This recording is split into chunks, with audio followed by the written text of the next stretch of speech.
to sustain drives. And as you said, we had a good drive going there to start the game. And, we just got to be able to finish.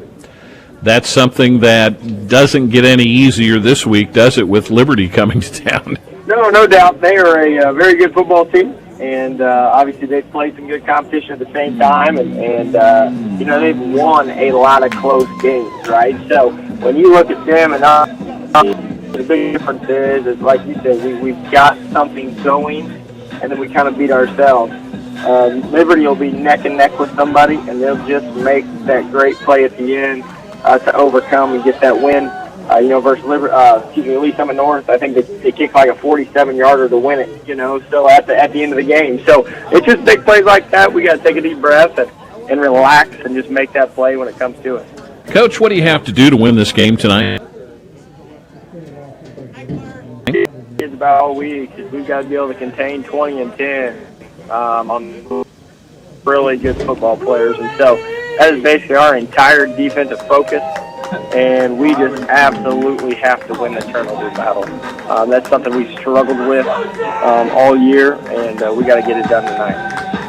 Well, how about the health of the ball club? I know 4 weeks in against the schedule that you play, and in this league, you got to get some bumps and bruises, but how's everybody doing? Yeah, we're doing okay. We got 3 kids back this week that were out our previous week versus Rockhurst, so that's a positive thing. But we are down 2 starters, linemen for the year, and we had a corner come down with an injury this week.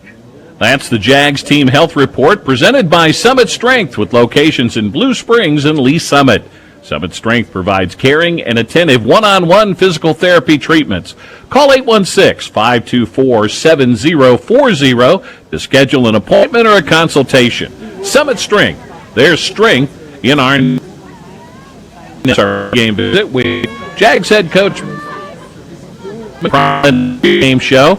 We'll bring in Coach Buddy Young, talk about the districts that were announced this week. We'll take a more in-depth look at the state rankings, and we'll have the start of the ball game. That's all coming up after this from Vision Sports on Real Country, 10:30 a.m. KCWJ. Summit Strength has been a highly recommended and trusted choice for physical therapy services in Eastern Jack since 2001. Clients enjoy Summit Strength's one-on-one compassionate care, full-hour sessions, and convenient appointment hours that works around your schedule. Teamwork and trust always develops at Summit Strength.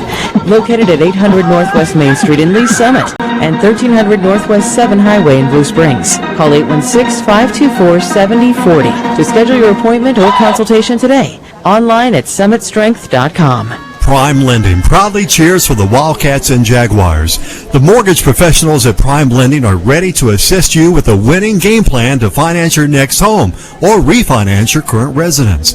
Experience a hassle-free mortgage with Prime Lending. Home loans made simple. Prime Lending has 11 convenient locations in the Kansas City area to serve you, including Lee Summit and Raymore. Call 816-600-4561 or online at YWHYPrimeLendingKC.com.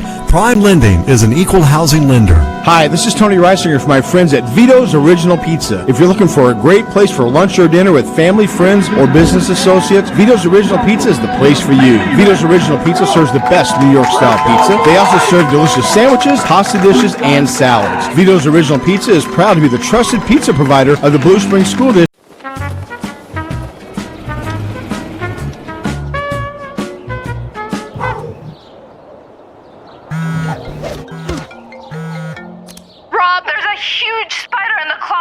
Don't let pests control your life.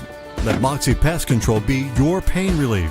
That means a thorough inspection and treatment without dangerous chemicals. Experience the Moxie difference at KillBugsFast.com. Moxie Pest Control, Kansas City's pain relief expert. Dahlquist Dental has been proudly serving Blue Springs and the community for nearly 40 years. They offer family dentistry to all ages, sedation dentistry, wisdom teeth extractions, and implant surgery. When it comes to insurance, they accept Delta Dental and all PPO insurance plans. And if you're on a very tight budget, payment plans are offered through Care Credit. Find out why so many have trusted Dahlquist Dental for nearly 4 decades. They're located just off the outer road in Blue Springs. Give us a call or visit us at our website, dahlquistdental.com. We'll see you soon. This this is Zach at the Culvers in Blue Springs. Just wanted to welcome you all back to school and say hope to see you soon. Our drive-thru's been open during this whole time. It's actually faster than ever. We have people out there when we need to, and there's too many cars to take orders, as well as we're getting you in and out and keeping the line moving. So we got some great products in right now. We got pretzel bites, we got pumpkin, shakes, concretes, and as well as we have delicious cheese curds and butter burgers all time.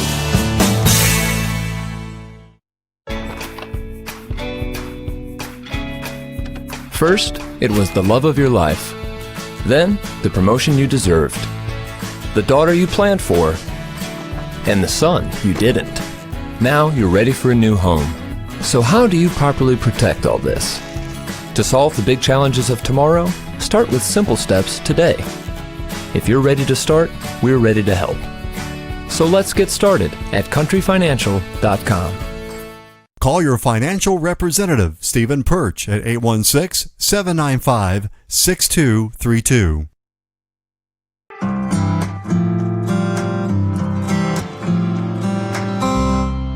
At Colonial Gardens, we're shaping hearts and minds through food, flowers, and trees. We have the highest quality plants for your yard and garden, and we offer classes and workshops to guide you along. There's even a market where you can get the freshest products from local farmers. Need a bite to eat? Grab a meal at the local coffee shop and cafe. We are your destination for local and fresh products. Come experience agriculture in a whole new way. Colonial Gardens, located just off South 7 Highway in Blue Springs. Go to our website at colonialgardenskc.com. Hey Jags, welcome back to school. This is Brandon Jackley, the owner of Chick-fil-A in Blue Springs. We want to show you some great things we've been doing with our drive-thru, and Brooklyn is going to show us what that looks like. All right, let's go. Here, underneath the big tent, we've got 2 lanes full of vehicles, and we have up to 4 order takers. Hi, I'm Emily. And here, when you pull up to the speaker boxes, we're going to take your payment so the process goes faster. By the time you get to the window, your food is ready to go. And the last stop you'll make after you get your food is our condiment station where you can get our famous Chick-fil-A sauce. Come see for yourself at Chick-fil-A in Blue Springs, across from Home Depot. Come see us soon. Welcome to Big Frog, where we make customized t-shirts and face masks in a safe social distancing environment. Let's get started. First, browse through our huge selection of shirts, which you can find online on our website, bigfrog.com/independence. Second, send a message to the store about what kind of shirts you're looking for, and one of our awesome designers will schedule a video chat. Third, it's off to our awesome printing machine. Then it's the best part, the call you've been waiting for. Your shirts are ready for pickup. We are doing curbside service and we'll bring them straight to your car. Try it today. Call Big Frog and Independence at 816-795-1115. And our website is bigfrog.com/independence. Down as just the word focus. We have to focus on getting better and not on the record. And we have to focus on details and not take a look at who you're playing and what their record is, because these are high school kids. Everybody's capable of making mistakes and everybody's capable of getting beat. So the key word tonight is to focus on what we do and let us determine the outcome of the game rather than the newspaper and records. Well, fans, remember you can save 20% off your Papa John's online order throughout the school year by entering BSSD20 as the promo code at papajohns.com. In addition, your order will support the BSSD Activities and Educational Foundation. That is good all across the Kansas City Metro. And when we come back, it'll be Blue Springs South and Liberty right here on Vision Sports and Real Country, 10:30 a.m. KCWJ.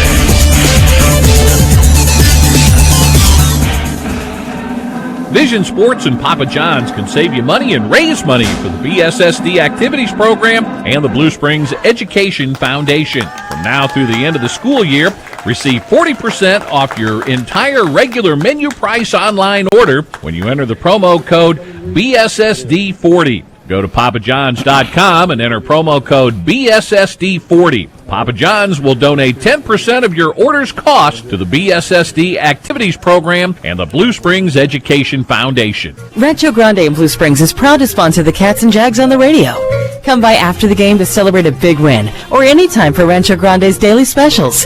Every Wednesday is Fajita Wednesday and enjoy $3 off your fajita entree. Rancho Grande is the home of the biggest burrito in Blue Springs. You can always order ahead or we cater too. Give us a call, 816-228-5550. Rancho Grande on the North Outer Road east of 7 Highway. Joe says go Jags, go Cats.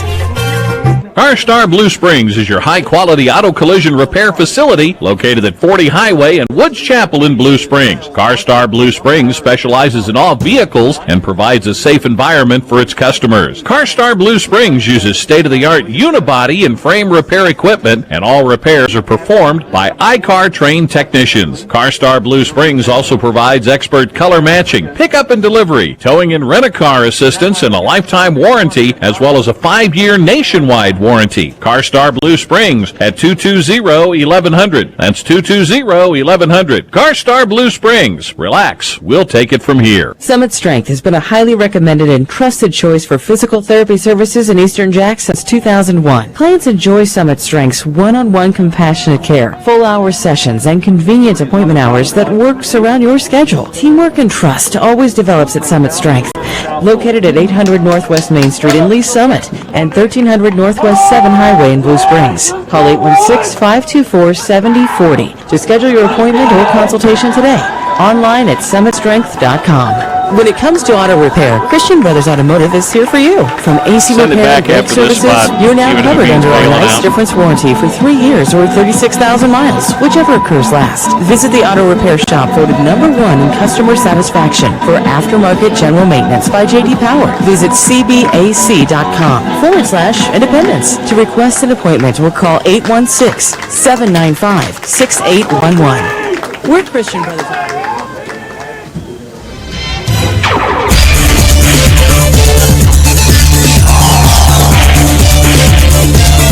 Welcome back to Larry Stewart Memorial Stadium as Blue Springs South gets set to kick it off to the Liberty Blue Jays. Tonight's kickoff is coming up at 7 p.m.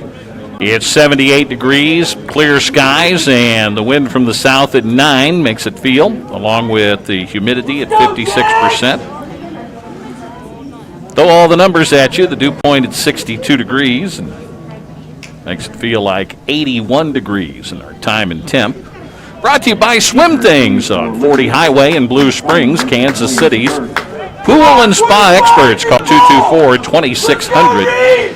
Swim Things is proud to bring you the Cats and Jags.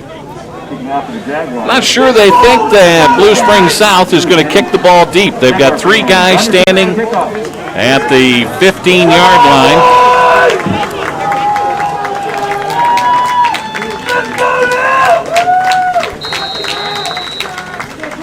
And getting set to boot it away is Drew Penniston.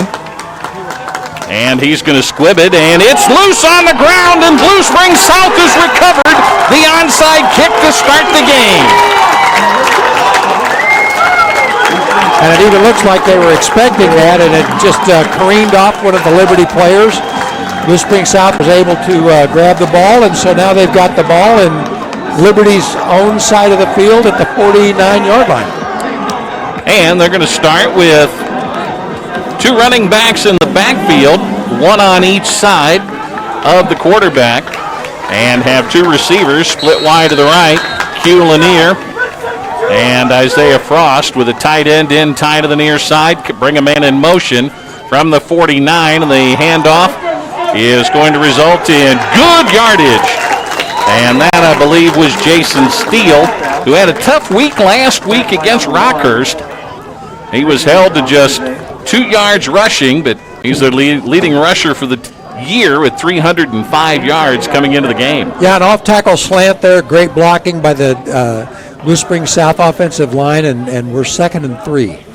So a gain of 7 down to the 42-yard line, and Fellers is going to throw on an out and threw it right to a defender, but that's because he knew the whistle had blown the play dead. And procedure against the Jags will cost them 5. You know, you got to be careful this early in the game this way. The Jags have a great opportunity here. Looks like they're a little bit nervous playing Liberty, but hopefully we can pick this up. It's going to be now 2nd and 8. So the ball back at the 46, just shy of the 46-yard line. Man in the slot. And that man comes in motion, lines up in the slot now on the left side, and the handoff is given to Overstreet. And Overstreet gets snagged up the line of scrimmage, and eventually 4 Blue Jays will combine to knock him back into Blue Springs South territory, but he did get progress back to the line of scrimmage, so basically no gain, 3rd down and 8. That was a handoff on the little option action by the quarterback, by Luke Fellers, and handed it off to Overstreet, nothing there. So it's 3rd and 8, big down. A 2-by-2, make it a 3-by-2 look in an empty backfield. Fellers to throw, gets rid of it in a hurry. Van wide open over the middle. That's Frost. He makes the catch at the 30 and takes it inside the 20. And he is down at the 17-yard line. That's a seam route just to release just past the line of scrimmage. Luke's tall. He was able to get the ball to Frost and pick up a huge 1st down. So it's 1st and 10 from the 17, and Fellers is going to run it himself and then pitch it back to Overstreet, who spins, breaks a tackle, dives inside the 10, down to the 9. Overstreet did a great job that time. That's just speed option. The quarterback runs straight to the defensive end and makes him commit. Then he pitched the ball to Overstreet, who did a wonderful job breaking a tackle on the outside for a nice gain. 2nd and about 3 this time. Our first quarter brought to you by Rancho Grande Cantina, where every Wednesday is Fajita Wednesday with $3 off fajitas.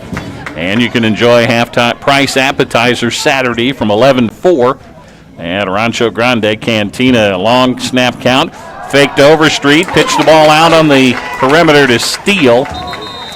And he's going to get down to the 9. They spotted Overstreet back at the close to the 11. And it's going to be 3rd down and 2 yards to go. Yeah, that's just a little flare pass and leading Steele right into the blocker. So we kind of ran into our own blocker that time, and then Liberty was able to recover to make a tackle for no gain. But nice execution on the play.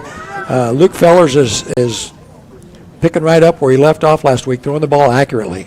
Jags dressed in the green with the blue numbers. Steele gets the handoff, cracks his way down to the 5, and that's 1st down and goal for the Jags. Huge play for the Jags. That's a straight dive. Jaden actually broke a tackle to get to that 1st down yardage right at the 5-yard line. It would be huge to be able to score the 1st down, the first score against Liberty. 8:50 remaining in the first quarter. Blue Springs South recovered an game-opening onside kick, and they've taken it from their 49 down to the 5, handoff to Overstreet, fights his way down to the 3 before he's gang-tackled and driven back. In on the tackle, a sophomore up from a defensive position, Ricky Amazari. It looked like somebody had maybe illegal motion or the Liberty jumped off sides, but there was no flag on the play, so I guess the officials can see it a little bit better than we can. Nah. Overstreet in the right side car. Fellers fakes the handoff, rolls, has a man wide open in the end zone for the touchdown. That's Steele, who makes the catch from 4 yards out for the touchdown. It's funny when he had to dive for the ball. It's just a simple out. There was a mix-up on the coverage. Luke Fellers put the ball right where he needed to, but when Steele went down to catch the ball, his helmet popped off. And for a second, I thought the ball had popped out and he didn't make the catch. But luckily, it was just his helmet and nobody fell on his head while the helmet was off. So a good play all the way around. Jack Brickhouse in to attempt the extra point. Brickhouse so far this year, 7 for 7. Snap back, the ball is down, the kick booted up, and it's no good. He missed his first of the year, and with 7:58 to go, first quarter, Blue Springs South 6, Liberty nothing. Back with a kickoff after this 30-second timeout on Real Country.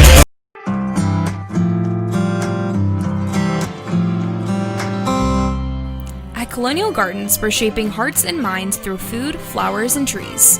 We have the highest quality plants for your yard and garden, and we offer classes and workshops to guide you along. There's even a market where you can get the freshest products from local farmers. Need a bite to eat? Grab a meal at the local coffee shop and cafe. We are your destination for local and fresh products. Come experience agriculture in a whole new way. Colonial Gardens, located just off South 7 Highway in Blue Springs. Go to our website at colonialgardenskc.com.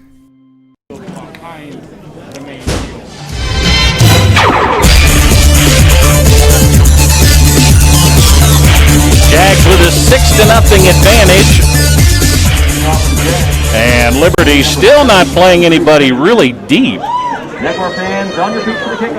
But I think they're not looking for the onside kick like they were to open the game.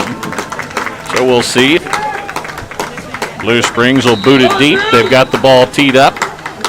You know, it had to take just a perfect kick to be able to careen off the Liberty player. So now we go with the pooch kick. And it'll be caught at the 28-yard line and brought out to the near side to the 39. Returning it for Liberty is Michael Quigley.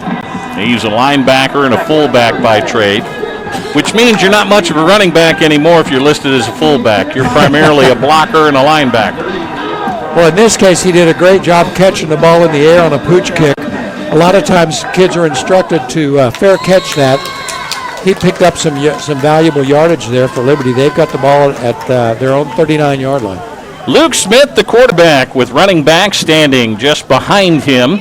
And now they will send a man in motion, and that is Wentrick Williams, their leading rusher, and the play is blown dead, and procedure is called. False start, the penalty against Liberty.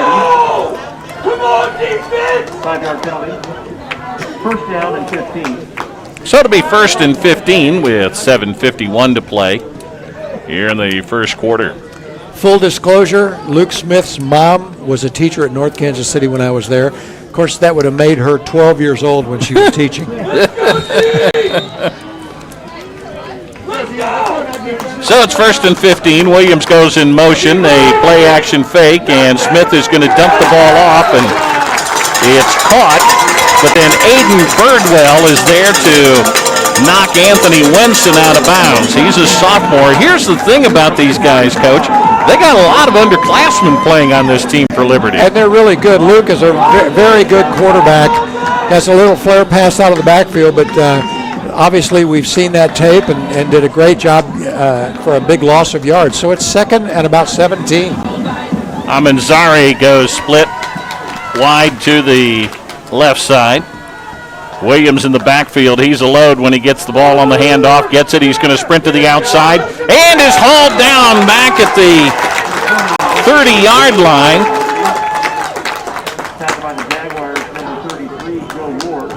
Joe Ward makes the tackle.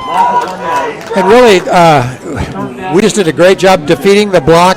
Had the outside covered, so running back tried to get wide. He just couldn't get there. So on a basic sweep play, the Jaguars have them lose yardage again for about a yard loss. 3rd and 18. And they've got to get to the 49. Basically, they've got to get to midfield to keep this drive going, and they've got twins to the near side. A single man to the far side and a play action fake. Smith is going to throw, and he's got Winter open over the middle, and he gets the first down to the 50-yard line. Wenson makes the play, and he was wide open going across the middle, Coach. Well, you can see, Luke's got a very, very strong arm, and he's very accurate. That's a little seam route right over the middle, right between the two zones, and really great execution. We didn't have a lot of pressure on him, so that may be the key tonight, is if we can make him hurry his throws. Our first quarter brought to you by Rancho Grande Cantina. Ethan Brown split wide to the left. They're going to hand the ball off, and Williams taking it straight up the middle, and he gets inside down to the 45 and picks up 4 yards. It'll be 2nd down and 6. Our linebackers came up and filled the running lane very well there that time. But good initial block, 2nd and 6 the down markers have, but going to be a little bit tough here. Liberty comes off the ball real well. They're a highly skilled team. Man comes in motion. That's Wenson, and they're going to give the ball to Williams straight ahead. Williams is going to dive to the 40, and if they spot him where the linesman on the far side is, he'll be about half a yard short of the first down. That's exactly where they've spotted it. It's right at the 40-yard line. Option action every play they've run so far, so I look for the quarterback to keep it fairly soon. They also have a pitch man there, so it looks like a standard option play.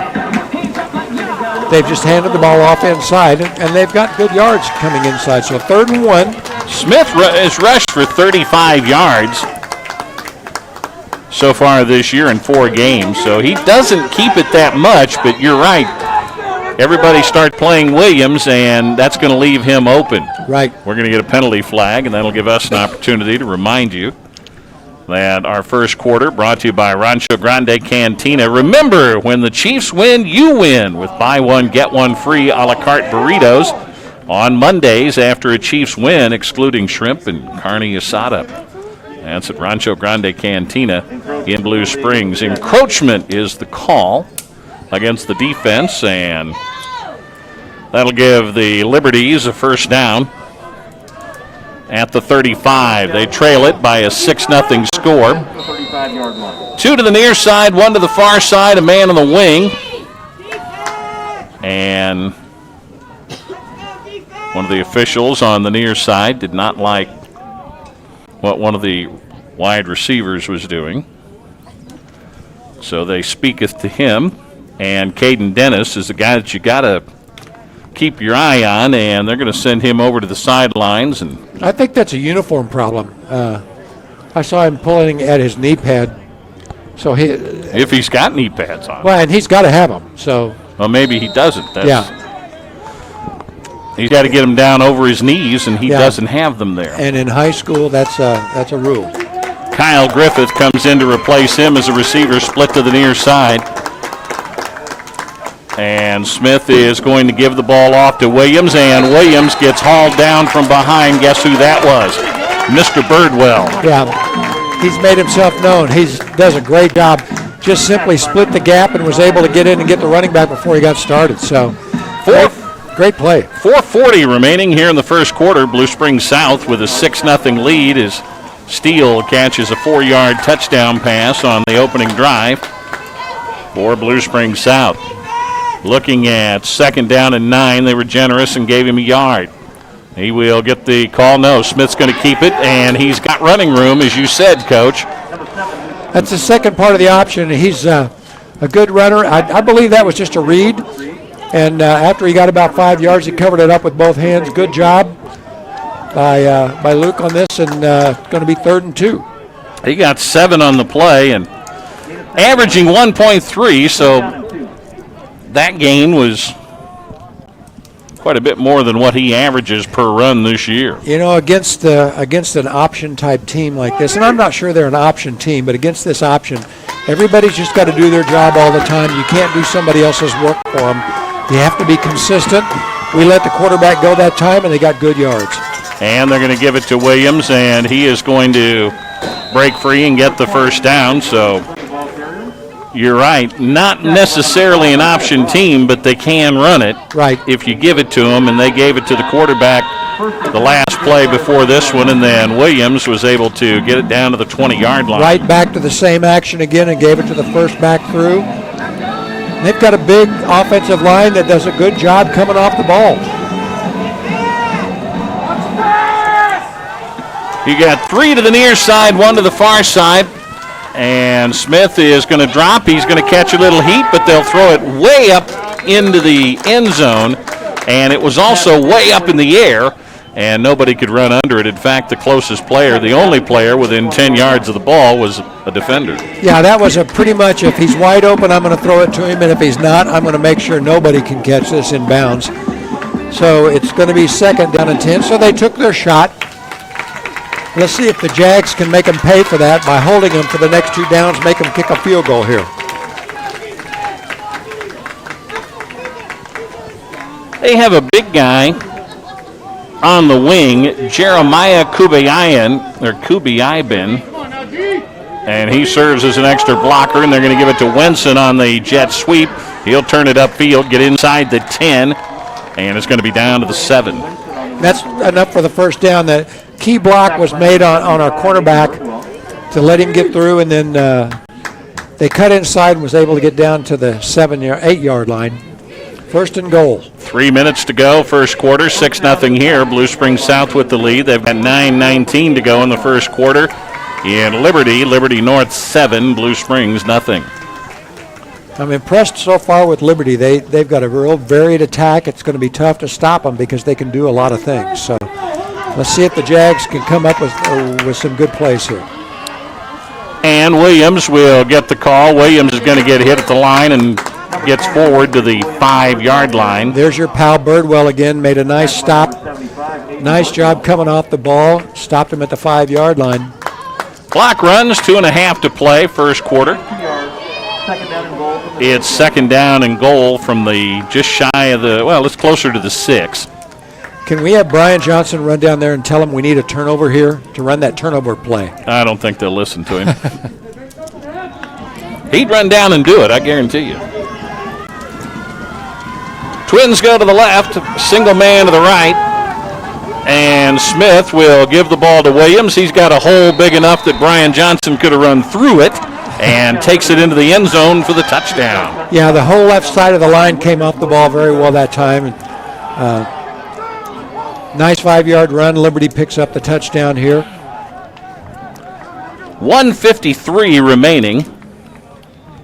But, you know, the Jags have moved the ball very well, too, so this has the makings of a really good game.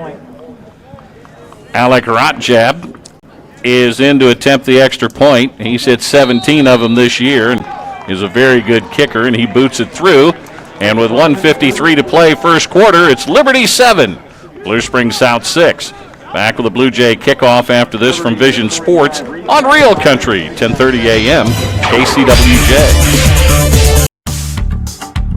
Hey Jags, welcome back to school. This is Brandon Jackley, the owner of Chick-fil-A in Blue Springs. We want to show you some great things we've been doing with our drive-thru, and Brooklyn is going to show us what that looks like. All right, let's go. Here, underneath the big tent, we've got 2 lanes full of vehicles, and we have up to 4 order takers. Hi, I'm Emily. And here, when you pull up to the speaker boxes, we're going to take your payment so the process goes faster. By the time you get to the window, your food is ready to go. And the last stop you'll make after you get your food is our condiment station where you can get our famous Chick-fil-A sauce. Come see for yourself at Chick-fil-A in Blue Springs, across from Home Depot. Come see us soon. 5:12 remaining in the first quarter at Lee Summit West. It's Rapex 7 and the Lee Summit West Titans 7. Here, it's 7-6. Liberty with the advantage. They hit the extra point. And back deep to return the kickoff for Blue Springs South, Caleb Sylvester.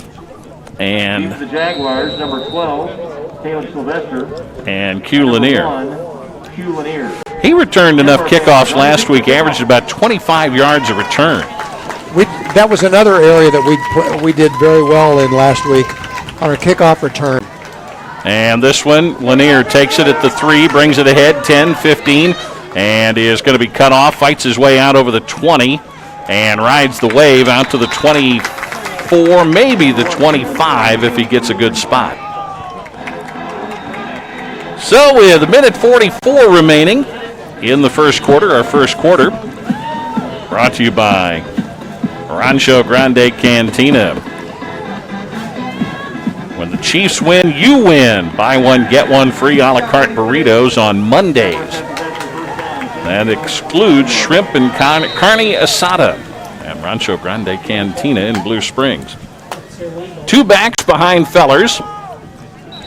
And we're going to get a 1-by-2 look and a flag. Somebody lined up offside. Yeah, number 42, I'm looking for his name. Yeah, that's Talon Bauman. Jumped off sides, and in high school, and we'll remind everybody, I'm sure you probably know, but in high school, if you cross that line of scrimmage before the ball snapped, you're offsides. You cannot get back like you can in the NFL. You encroached. You encroached. Man comes in motion, so you got 2 to the near side, and the handoff. Not much room there, but He'll get back to the line of scrimmage. That's Steele. That's Coach Bubalow's favorite play. That's the crossbuck action where they fake to one back and give to the other guy coming across the opposite direction. Picked up no yards that time. Second down and 5. Yeah, he did. He got a half a yard. Okay. All right. I have declared. And I would never lie, right, Coach? I would swear by that.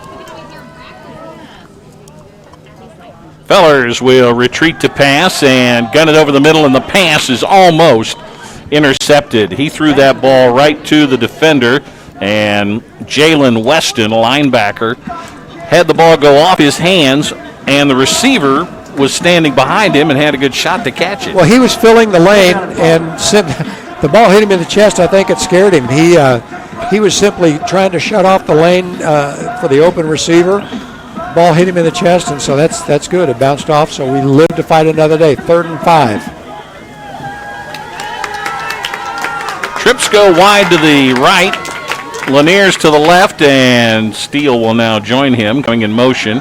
And they're going to go the other way and fire it deep and overthrow the intended receiver. They were looking for Lanier. It was intended for number 6. It was McCreary. Yeah, McCreary ran right up the hash marks on a seam route and was able to get a step on the safety. We just missed. Luke put the ball out there where he had the only chance to pick it up, and we're just inches away from making a huge play there that time. Myers Funeral Chapel, proud to call Blue Springs home, and like you, they cheer for the Cats and Jags. Marty and Dennis Meyer and their staff, always there to assist you.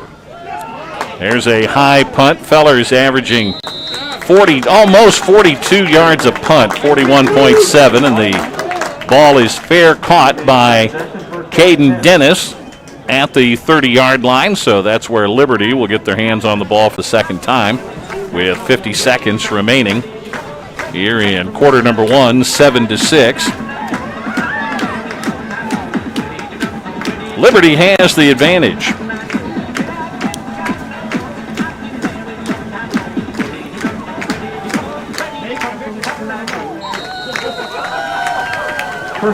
Dennis comes split to the near side, and McCreary is right there with him. Looked like he's going to play a little bump and run and then backs off, and the handoff to Williams.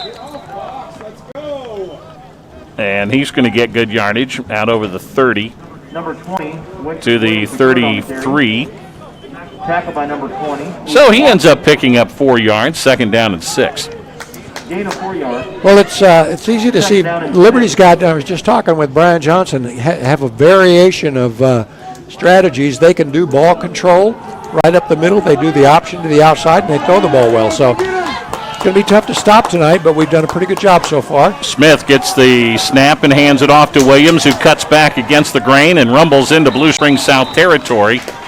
From the 33, he gets all the way to the Blue Springs South 48-yard line. He rolled down to the 45, but his knee touched the ground at the 48. Either way, that's looking at about 21 yards and a first down. Once again, a little bit different look that time. Instead of just a straight handoff, they ran a little trap play. He was able to curve around the pulling guard and make his way past the linebackers for a huge gain that time. That's the end of the first quarter. Our first quarter has been brought to you by Rancho Grande Cantina in Blue Springs, and we start quarter number 2. It's Liberty 7, Blue Springs South 6. Back with the second quarter after this 30-second timeout on Real Country, 10:30 a.m.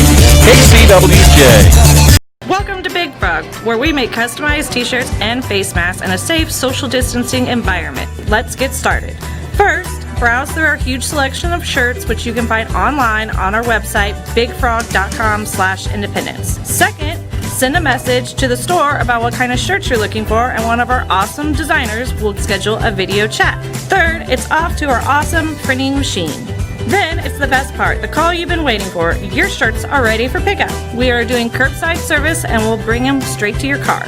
Try it today. Call Big Frog and Independence at 816-795-1115. And our website is bigfrog.com/independence. Getting set to get started.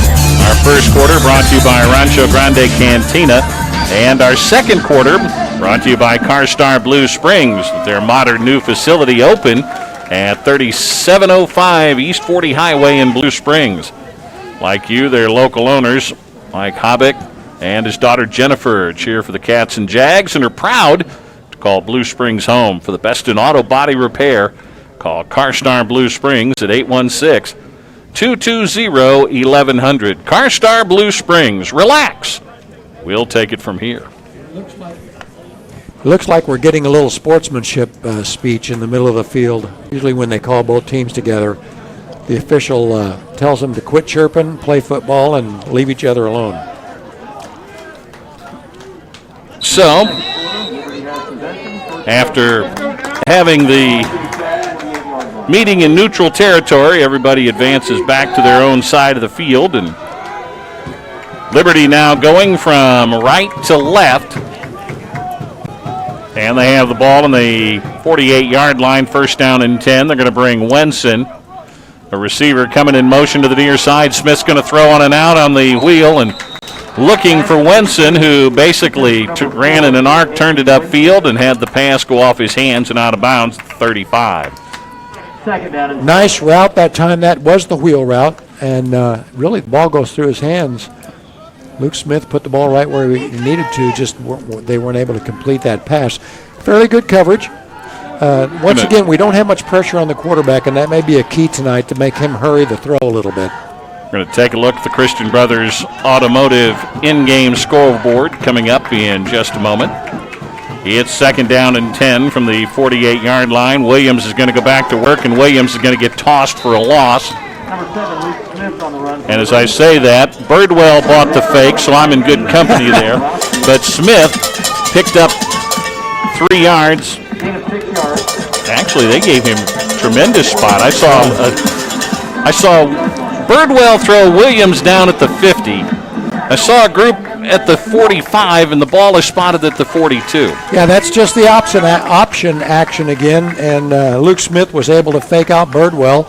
That's the key defender to make that play go, and he was able to get good yards. Well, 3rd and 4. I'll take my odds going with Birdwell being around the ball. And it is Smith going to throw, swings it on and out, and they hit the H-back, who makes the catch and gets the first down, getting to the outside.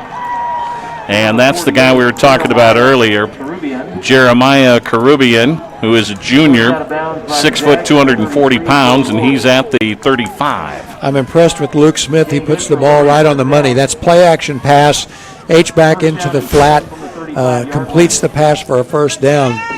Pretty tough play to stop, yeah. You know, Coach, Whitey Herzogism comes to mind that I think describes Luke Smith. He's as good as he is, and he doesn't try to do what he can't do. Yeah, very disciplined. And he's going to retreat to pass. He's going to look, fired over the middle. There's a receiver wide open. He'll make the catch and is tackled at the 20-yard line, making the grab and getting knocked down in his tracks is Williams. Yeah, Thomas Gantz cleared the way for him, and he was able to sneak in behind there. Luke put the ball right on the money. They put together a real nice drive on this. Jags are having a tough time. Once again, I go back to we've got to get pressure on Smith. Well, they're putting together a nice drive for the second time in this game. Right. Because they had a nice one the first time. So it is first down and 10 at the 20-yard line. They lead at 7-6. Williams gets tackled and dropped by Mr. Birdwell after a gain of a couple of yards down to the 18. Nice play by our defensive line, led by Birdwell that time. Option action once again. He gave it to the first back through. We're going to get to these scores coming up in a minute, folks. I haven't forgotten you. It's all brought to you by Christian Brothers Automotive at 19600 East 40 Highway in Independence. Faith-based and proud to cheer for the Cats and Jags. The other Battle of Liberty going on up in Liberty. Liberty North leading Blue Springs 13-0. Williams, big hole. He's inside the 15. Just going straight ahead and then continues to fight his way towards the outside at the hash mark. And he's down to about the 11 and picked up close to 7 yards on that play. That's the little trap play again, and that's just slightly different than the option dive action, but just enough to make it tough for the defensive line, and they were able to trap Birdwell that time with a pulling guard. I call it a trap because they initially don't block him. He steps across the line, and a pulling guard comes by to make the trap block. So tough play, good yards, 3rd and 2. And Smith hands it off to Williams, and he gets the yardage necessary down to the 10. Only a poor spot will keep him from getting the first down, and he gets a good spot and is down to the 8-yard line. Straight dive that time.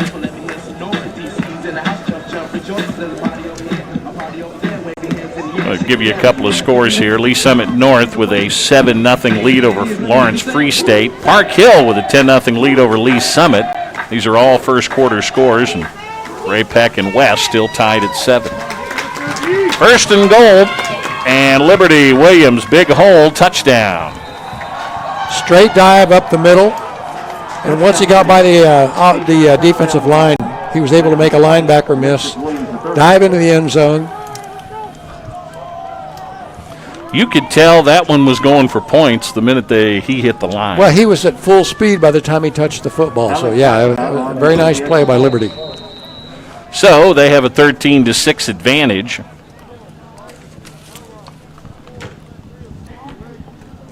And Alec Rockjab will attempt the extra point. He's hit 19 of them this year, and with 8:43 remaining in the first half, 14-6. Liberty with the lead. Back with a Blue Jay kickoff after this 30-second timeout on KCWJ. Hi, have a supersonic day. There's a lot of bacon on this thing. This would be so good for dinner. Very crispy. Spicy. A little tangy. Like crunch. El crunch.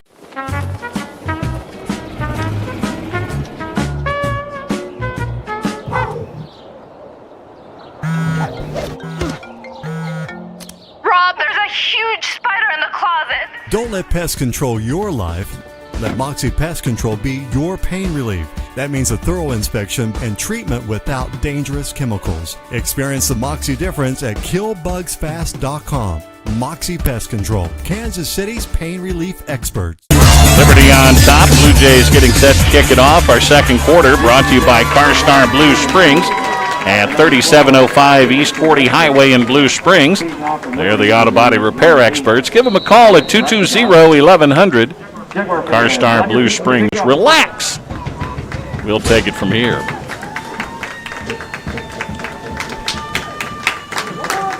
So the kickoff going deep, and this one is going to go into the end zone, and Lanier won't have, or excuse me, Lanier was back there, but it was Sylvester who couldn't catch it before it comes out to the 20. So we've got a chance to make a nice long drive here. It's 8:43 left in the second quarter. We've moved the ball well before. Let's take about an 80-yard drive and go down and get a touchdown. What do you say? It works for me. Get 2-point conversion and go into the locker room tied up. There we go. Rockhurst 14, Bishop Miege nothing. That game in the first quarter. As Fellers is going to throw the ball out at the 20-yard line. They were looking for Frost, and it went off his hands, incomplete. The ball was tipped right as it got down. I'm looking for the number. The defensive end was able to get his hand on it. Took it out of the path, the flight path, and Frost was not able to recover. That was number 42. That was Talon Bauman. So it'll be second down and 10. Two running backs standing next to Fellers. He's going to keep it and fake the pitch. He's going to get 5 yards the hard way. And maybe even close to 6. No, they put him back at the 25. In this spread offense, I really like that speed option action. It makes it really tough on the defensive end. The quarterback simply takes the snap and runs straight at the defensive end. He kind of stepped toward the pitch man, so Luke was able to make a nice 5-yard gain.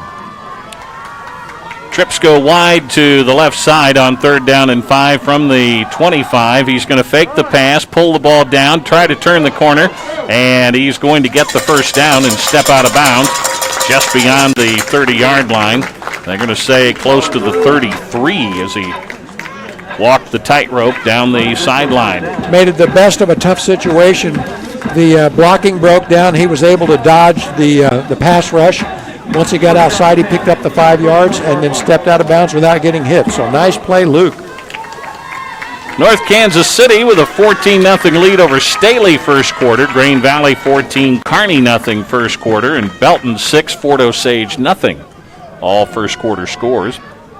Courtesy of PrepsKC.com, brought to you by Christian Brothers Automotive. And the handoff, and there were 4 Blue Jay defenders there, and only 1 Overstreet. And he ends up losing yardage back to the 30. They're saying no gain, but my eyes tell me where the ball was, where the runner was tackled, and no gain is not it. That's a plus for Blue Springs South.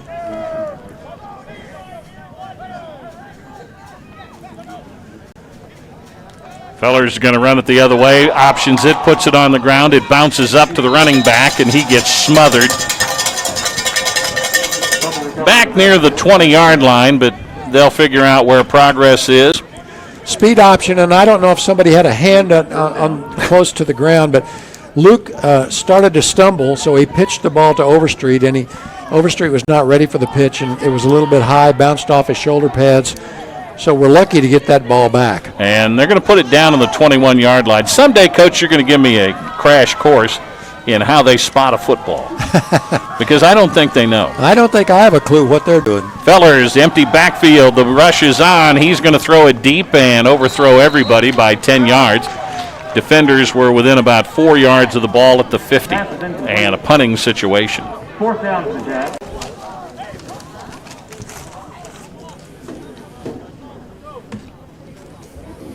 No, I get frustrated sometimes because I know what I see through my binoculars, and then what happens after that is not even close. You know? Yeah. Well, we've been frustrated a lot, it seems.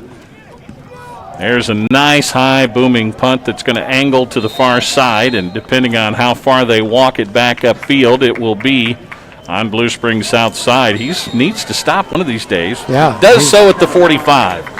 So Liberty will take over inside Jaguar territory. First down and 10. And a short field once again. So with 6:27 remaining here in the first half, 14-6. Liberty with the lead and a short field. Preps KC is the ultimate in high school football coverage. Check out the website for live scores and all your high school football information. Download the free Preps KC app or look at the new mobile optimized site on your phone or iPad. And they're going to fake the ball to Williams, and Smith will take it inside the 45 down to the 43. So he gets a couple of yards. It'll be 2nd down and 8. Different look there on the option. So the Smith faked the handoff toward the sweep and then took the ball up the middle. Gained a couple, 2nd and 8. He's rushed the ball 26 times this year, and I'm sure some of that is times in which he couldn't throw the ball. But point is, I think by percentage, he's running the ball a lot more tonight than he has in recent games. He's going to throw it, go deep. His man has a step on the defender, but the pass was overthrown by 3 or 4 yards, and it'll be 3rd down and 8. Yeah, just missed him on that play. The receiver actually had a step on our cornerback, but overthrew him. So lucky for the Jags, it's going to be 3rd and 8. So here's a chance to get him off the field. Do you punt the ball here if you don't make your first down? But then again, they were looking at the 3rd and 18 and converted with no problem. Right. So this may be 4 down territory. That's what I was thinking, because you're going to be close to the 40 if you pick up anything. And Smith will bring a man in motion and back to pass. He's being chased, and he has to just chuck and duck and get out of the way. And they get the stop on 3rd down, and the penalty flag has been thrown. in the backfield. We had a blitz coming off the edge that time, and Luke tried to get rid of the ball, and there was nobody in that area, so he's going to get let's see if they make the call. Yeah. Intentional grounding? Intentional grounding, and that's loss of down also.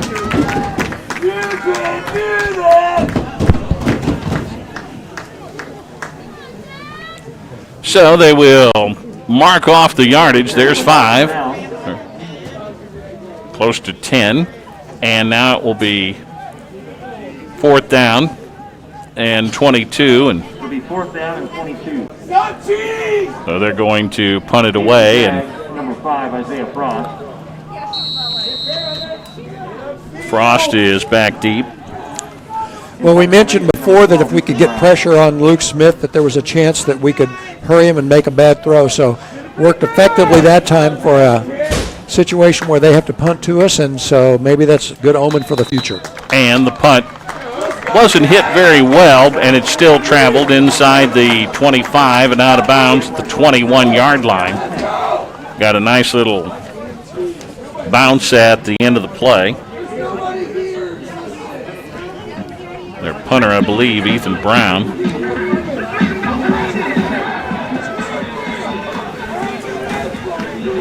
So with 5:27 remaining here in quarter number 2,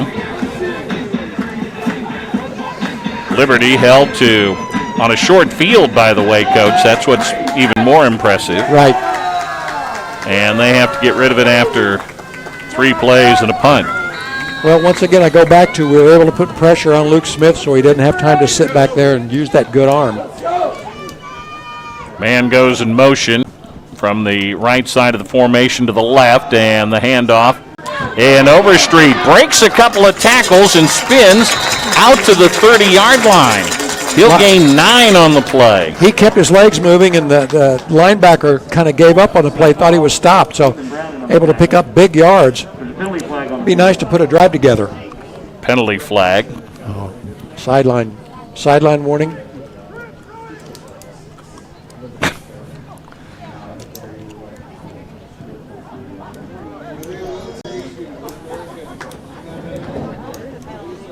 I just tell them to get back.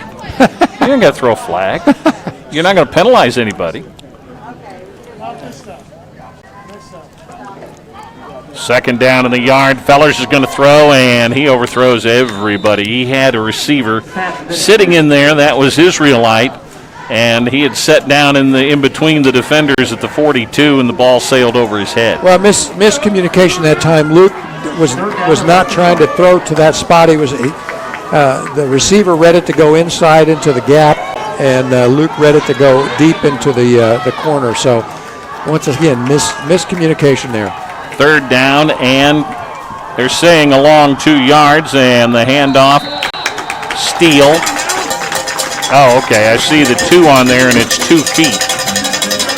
Yeah, I'll tell you, Jaden did a great job that time. The big defensive tackle filled a hole, and he was able to just plow over him for the big first down. So Jacks are off to a good start on this drive. It'd be great to do exactly what you said, get a touchdown, go for 2, and go in at halftime tied. 4.5 minutes to play here in the first half, 14-6. Liberty on top. And Fellers fakes the handoff and gets tripped up in the backfield. And that was a nice defensive play by Jalen Weston. Jalen played the option very well that time. You know, I said before, everybody's got to do their job all the time. Jalen didn't take the fake inside when Luke faked the ball to the halfback, and was waiting there for our Luke Fellers when he stepped around. Empty backfield on second down and 11. So a loss of a yard on that play. And Fellers going to keep it this time, get some positive yardage, and get the first down out over the 40, down to 42. You know, we ran that play several times last week. That's a planned quarterback draw. He takes the snap, takes a step back like he's going to pass the ball, and then picks a hole and runs. He does that very, very well. He's a big physical kid. So did he even think about passing that ball? No, I don't. I think that was a planned quarterback draw. Empty backfield, so that means 3 to the near side, 2 to the far side.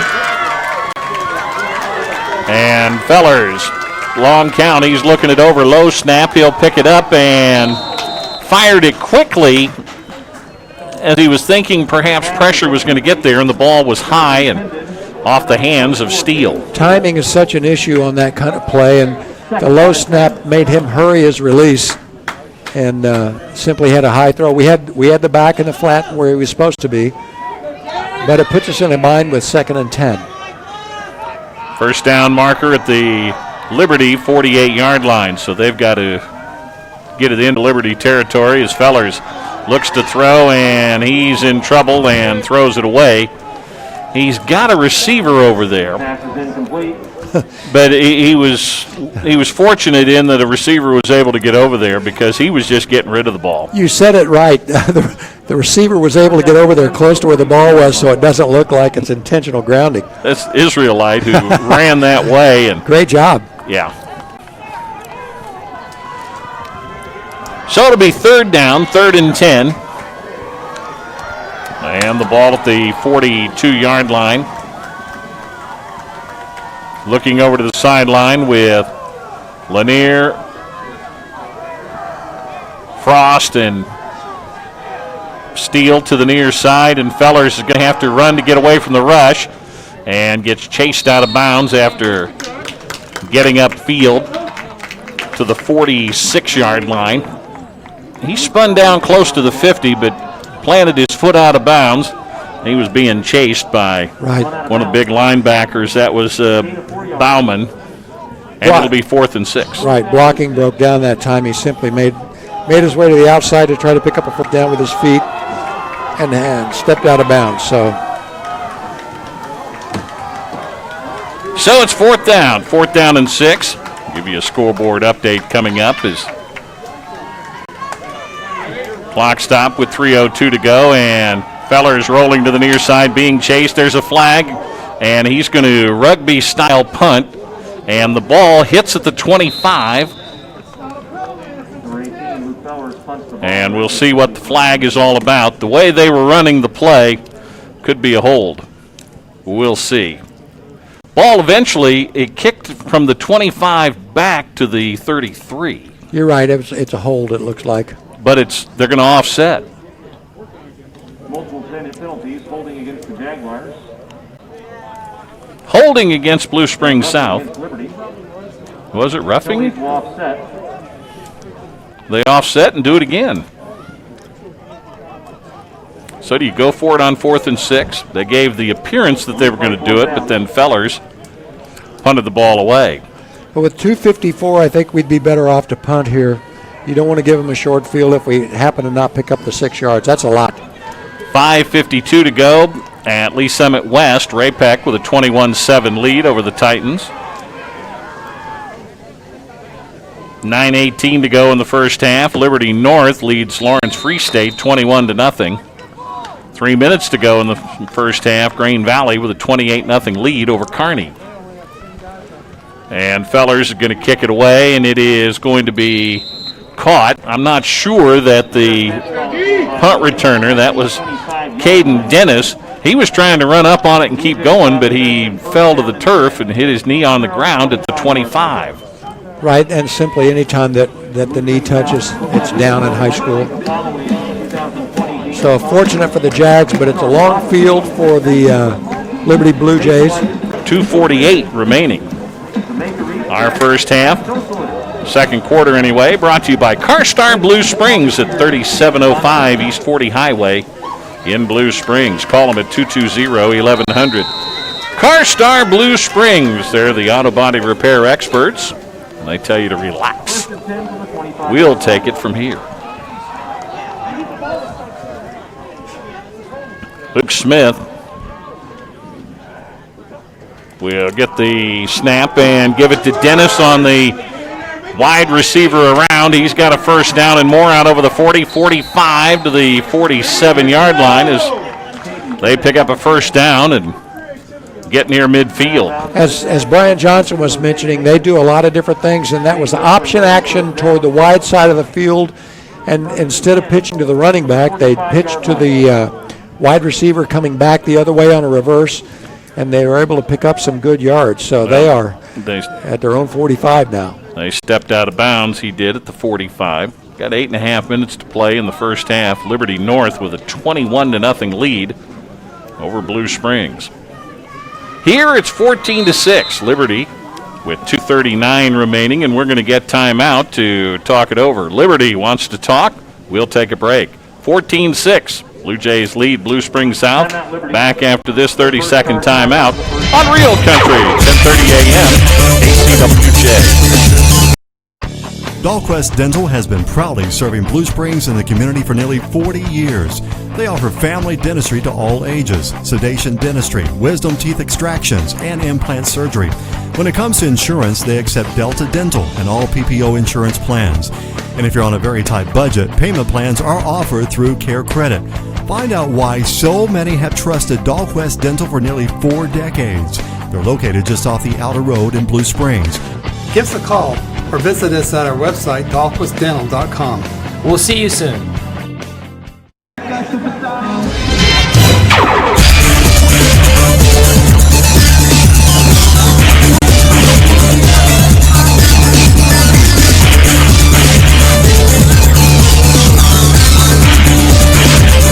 .39 remaining before halftime. And speaking of halftime, stay tuned for the halftime show brought to you by Joe Bowman and the folks at BR Carpet. For the best in flooring in Blue Springs, call 220-0777 or go online at brcarpet.com.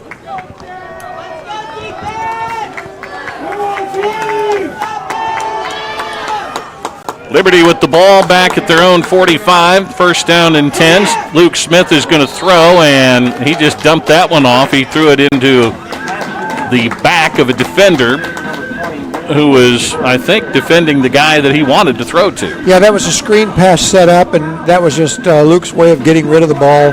They saw that there wasn't going to be much chance of gaining yards. In fact, they were going to lose yards, so he simply dumped that ball off, so it's going to be 2nd and 10. That also stops the clock, though. So they remain more than 2 minutes left. That's all right, Luke. I understand your frustration, pal. I wish I could dump the ball off. 2nd down and 10. He's got Williams standing behind him and to the right. Smith's going to throw, and he finds Weston all over the middle. He's got a lot of room. Breaks to the outside of the 20. Cuts back the 15 and is down inside the 10. At about the 7-yard line. So there was basically a cover 2, which means there's 2 deep safeties. They sent a receiver up each sideline and then up each hash mark. So 4 receivers deep, and he just picked the open guy on the left side. Got a huge gain, and the linebackers have got to be able to cut that off. Once again, I go back to every time we put pressure on Luke Smith, he's had to rush his throw, and we've had better luck that way. He's too good a quarterback to let him stand back there and make his choice.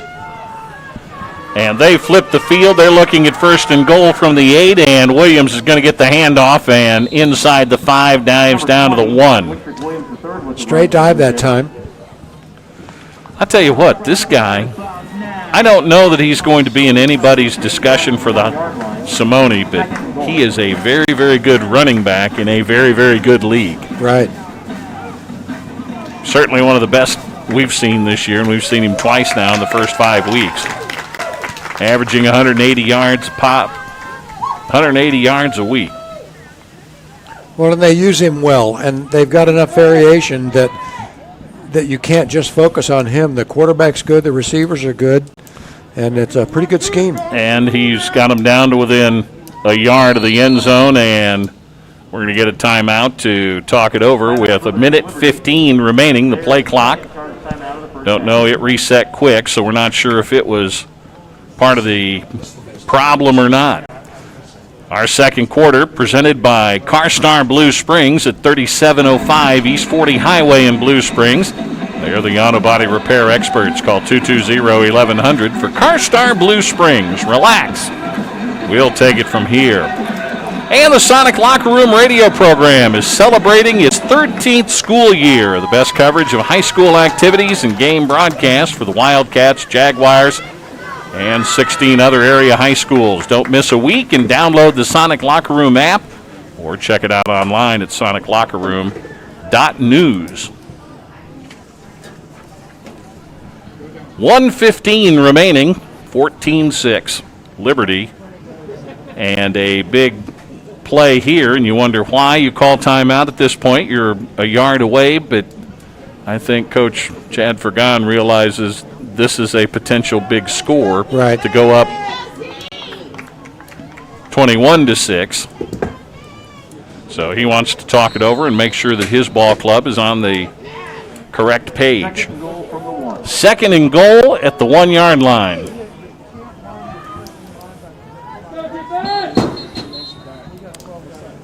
And what do we got here? Flag thrown. Illegal participation could mean 12 men on the field. We heard folks down below speculating that. They may have counted. You know, it doesn't matter. It's a half a yard to go. Our defense plays much better with 12 men on the field, I think. I'd try to get 13 or 14 out there. Yeah. Point is that you can't get a whole lot closer to the goal line than Liberty already is. So it's a good strategy. Take a shot at it. So they regroup, rehuddle, make sure that they've all on the same snap count. And Smith to Williams, touchdown. Touchdown Liberty. So that makes it 20-6. And Williams, with his third touchdown run, has runs of 6, 8, and now 1 yard.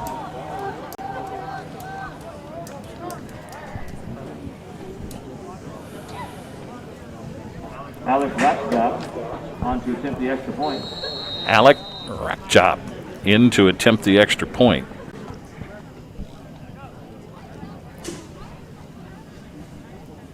Snap back. Ball is down, and the kick floats up and through. So with 1:10 remaining first half, 21-6. Liberty with the lead. Back with a Blue Jay kickoff in 30 seconds on KCWJ. This is Zach at the Culvers in Blue Springs. Just wanted to welcome you all back to school and say hope to see you soon. Our drive-thru's been open during this whole time. It's actually faster than ever. We got people out there when we need to, and there's too many cars to take orders, as well as we're getting you in and out and keeping the line moving. So we got some great products in right now. We got pretzel bites, we got pumpkin, shakes, concretes, and as well as we have delicious cheese curds and butter burgers all time. Myers difference.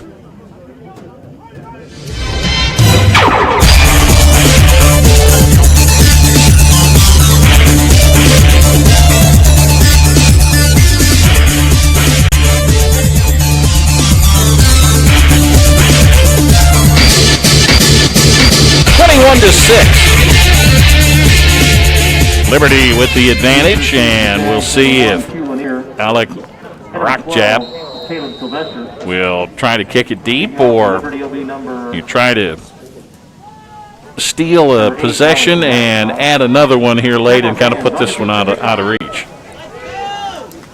They're going to go ahead and kick it deep, and it's going to be a line drive that's down to the 2, and it's going to be brought out to the 10, 15, 20-yard line. Penalty flag is thrown, so it'll come back.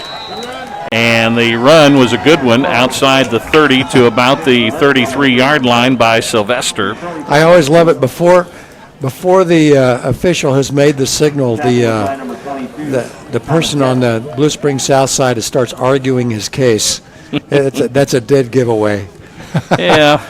There are just certain things that you can feel, and you knew it was coming back. Yep. I was robbed. No, it was a hold. Yeah, that was his case. So they're going to pick up the flag and march it off all the way back inside the 15 to about the 13-yard line. So in effect, it'll cost about 20 yards. And I'll tell you here, it's very important. The Jags need to get a first down. We don't want to have to punt to Liberty. They've got some timeouts left. And they're going to throw the ball. Fellers on and out, and the ball is caught outside the 25. Excellent timing route that time. Long out route, tough throw. Fellers puts it right on the money, and that was to Lanier. Lanier, yeah. He catches it and is out of bounds at the 26. Great route, great throw. Trips go wide to the left. Lanier is solo to the near side of the field, which is the right. Feller's going to retreat to throw. He's going to look for Lanier again. Same play. He breaks a tackle down the near side out beyond the 40 to the 41. Excellent timing on that play, too. I'll tell you, Luke put the ball right on the money. That's a smart play. Instead of the out route, they ran the little turn-in hitch. So the defensive back was out of position. It left a good throwing lane there for the quarterback, and he put the ball on the money. You're listening to exciting high school football driven by the McCarthy Auto Group on Real Country, 10:30 a.m., KCWJ, Blue Springs, Kansas City. On first down and 10 from the 41. Fellers incomplete over the middle. Trying to hit Overjay on a seam route. MJ Overstreet on a seam route. Overjay? It was overthrown. And it's second down and 10 with 49 seconds remaining.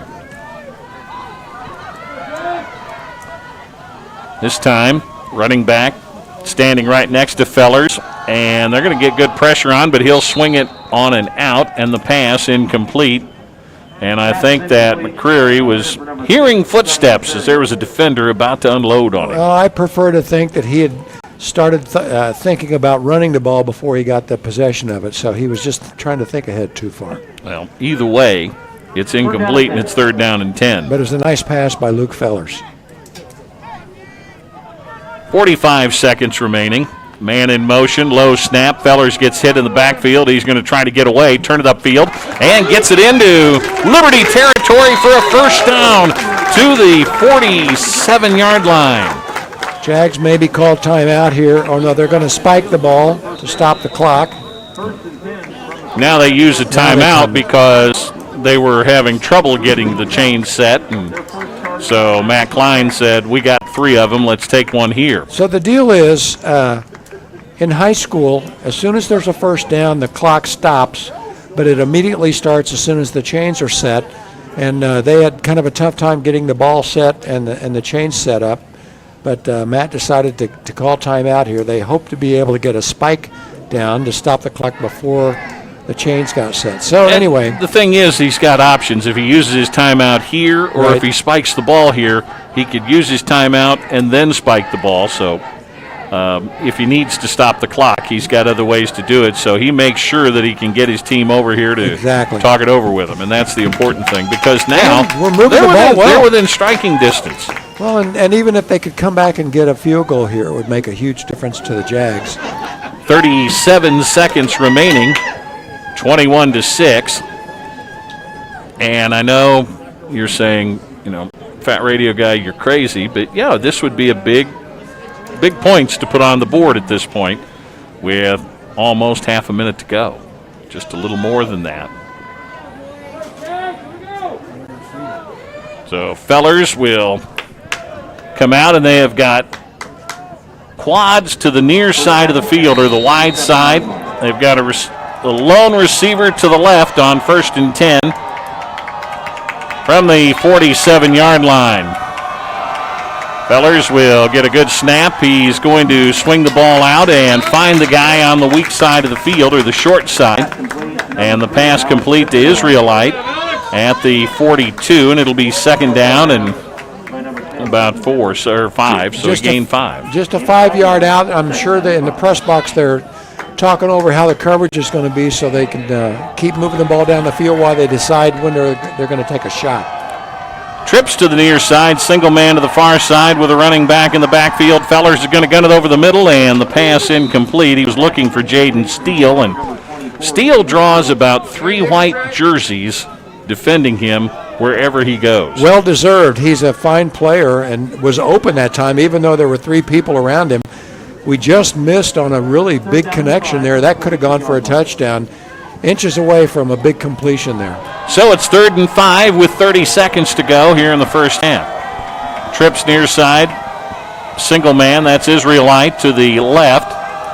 And Overstreet The lone setback. Fellers is rolling. He's going to throw it long, and it's going to be short of the intended receiver and almost picked off, but Caleb Cahill can't haul it in, and it'll bring up 4th down. Well, part of it was that our receiver came back and made sure that there was not going to be a catch. He put on a good hit, and that was number 21, Story.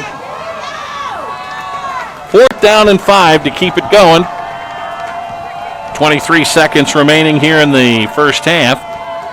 It's 14-6 or 21-6 Liberty, and they're going to go deep. And I say Fellers is going to go deep. His receivers had broken things off, and there was a guy wide open, Frost at about the 25, and the other receiver broke across the middle, and that was Steele. And another miscommunication. The player before I was looking at was Story Micah Story. Did a great job making sure there was not an interception there. So, with 18 seconds left, Liberty has the ball. Do you go in with the touchdown you got on the last drive to kind of push it out there, or do you get greedy? Well, you know, I might take a shot here. Oh, yeah, you take a shot. With this quarterback. And his receivers. That's what he's going to do. He loads it up, going deep, and overthrows everybody at the 20. So he threw that ball. Yeah, that was 45 yards in the air. And that we had great coverage. The guys were not going to get beat deep, so he simply threw the ball away. And as deep as the coverage was, Coach, to throw that ball over their head and out of play was saying something. Ball is on the 42 with 12 seconds left.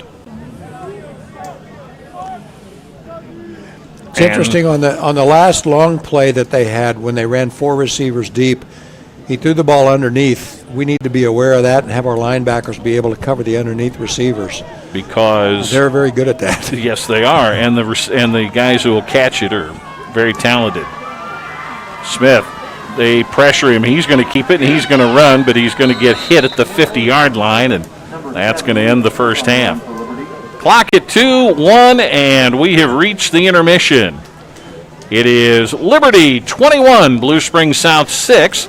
We invite you to stay tuned for our halftime show brought to you by BR Carpet. For the best in flooring in Blue Springs, call BR Carpet at 224-0777 or go online at brcarpet.com. 21-6. Liberty leads Blue Springs South, and we'll start our halftime activities coming up after this from Vision Sports on Real Country, 10:30 a.m. KCWJ.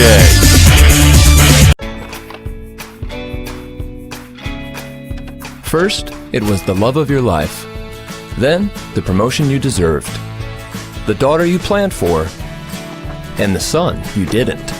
Now you're ready for a new home. So how do you properly protect all this? To solve the big challenges of tomorrow, start with simple steps today. If you're ready to start, we're ready to help. So let's get started at countryfinancial.com. Call your financial representative, Stephen Perch, at 816-795-6232.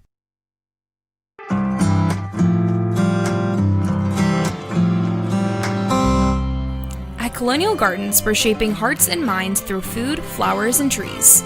We have the highest quality plants for your yard and garden, and we offer classes and workshops to guide you along. There's even a market where you can get the freshest products from local farmers. Need a bite to eat?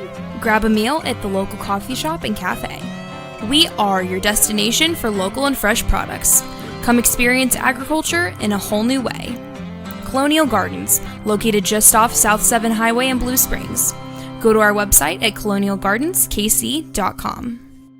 Swim Accessories. We are the largest pool builder in Kansas City and one of the nation's top 50 pool builders. Visit our gorgeous, newly renovated and expanded 8,500 square foot showroom. Swim Things is located on 40 Highway just east of Woods Chapel Road in Blue Springs, or call 816-224-2600. That's 816-224-2600. Hi, this is Tony Reisler with my friend Karen Ingram of The Chocolate Spot. The Chocolate Spot offers outstanding massage, facial, manicure, and pedicure services at some of the best prices in the area. A 60-minute massage is just $65 $75 with a 90-minute session for only $90.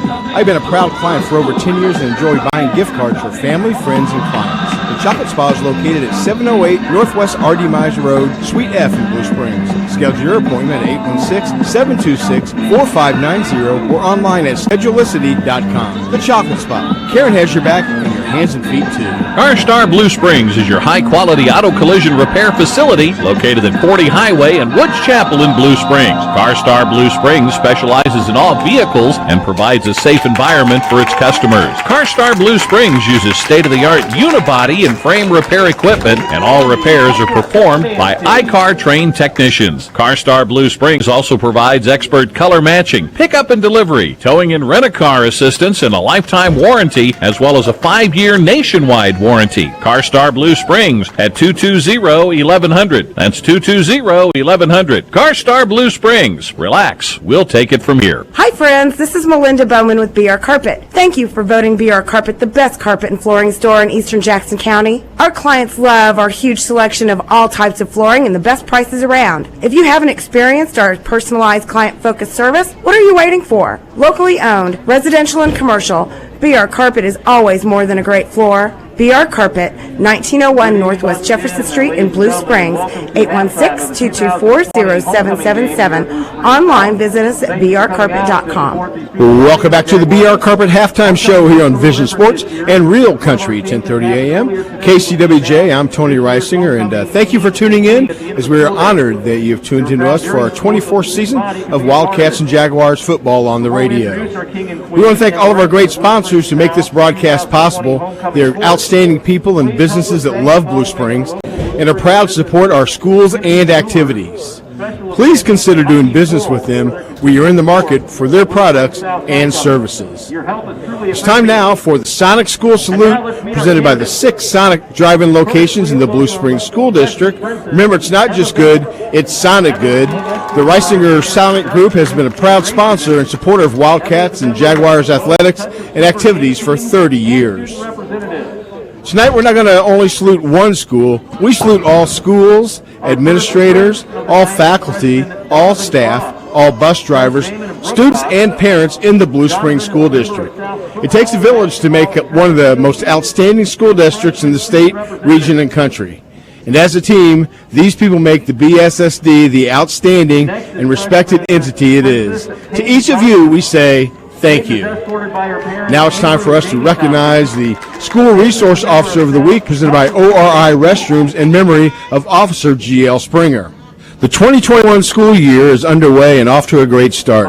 Throughout the elementary, middle, and high schools, there are outstanding police officers who serve not only as school resource officers, but also as safety partners and friends of students, teachers, administrators, and staff.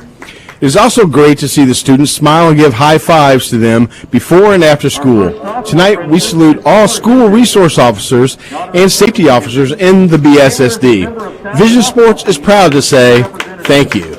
As we know, due to the COVID-19 restrictions, there is no halftime band performance, but we are honored to present a great performance of the Blue Springs South Jaguar Pride Marching Band, presented by Meyer Music, who for nearly 55 years have reminded us that making music makes you smarter.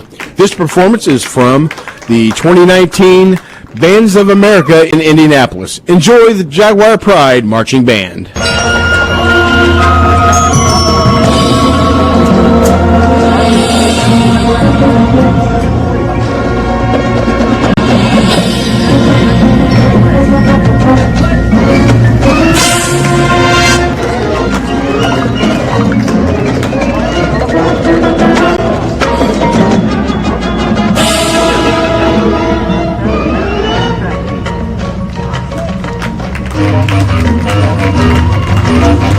Thank you.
flight training.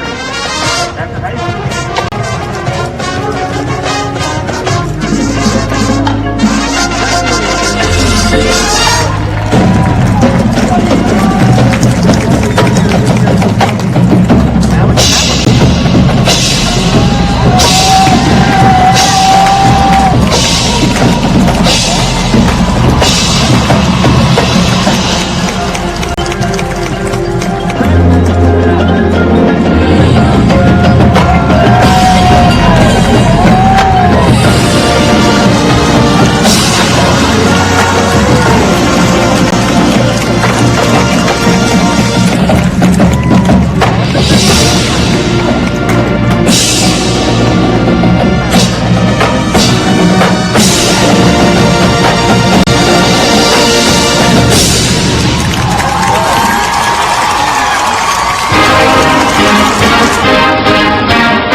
It's time to start school band and orchestra. Give your child the tools for success by renting a quality instrument from Meyer Music. Meyer Music carries all the top brands of school-approved orchestra and band instruments, as well as the books and necessities needed to start the school year. Meyer Music, celebrating nearly 55 years of selling and renting musical instruments in the Kansas City area. Come in and check out their affordable rent-to-learn and purchase program. Make Meyer Music your choice for all your musical needs. And remember, at Meyer Music, making music makes you smarter. Hi, this is Tony Reisinger from my friends at Vito's Original Pizza. If you're looking for a great place for lunch or dinner with family, friends, or business associates, Vito's Original Pizza is the place for you. Vito's Original Pizza serves the best New York-style pizza. They also serve delicious sandwiches, pasta dishes, and salads. Vito's Original Pizza is proud to be the trusted pizza provider of the Blue Springs School District and loves the Cats and Jags. Vito's Original Pizza, 110 Southwest 7 Highway in Blue Springs. Call 816-220-3445 for carryout, available on Grubhub and DoorDash. Summit Strength has been a highly recommended and trusted choice for physical therapy services in Eastern Jack since 2001. Clients enjoy Summit Strength's one-on-one compassionate care, full-hour sessions, and convenient appointment hours that works around your schedule. Teamwork and trust always develops at Summit Strength.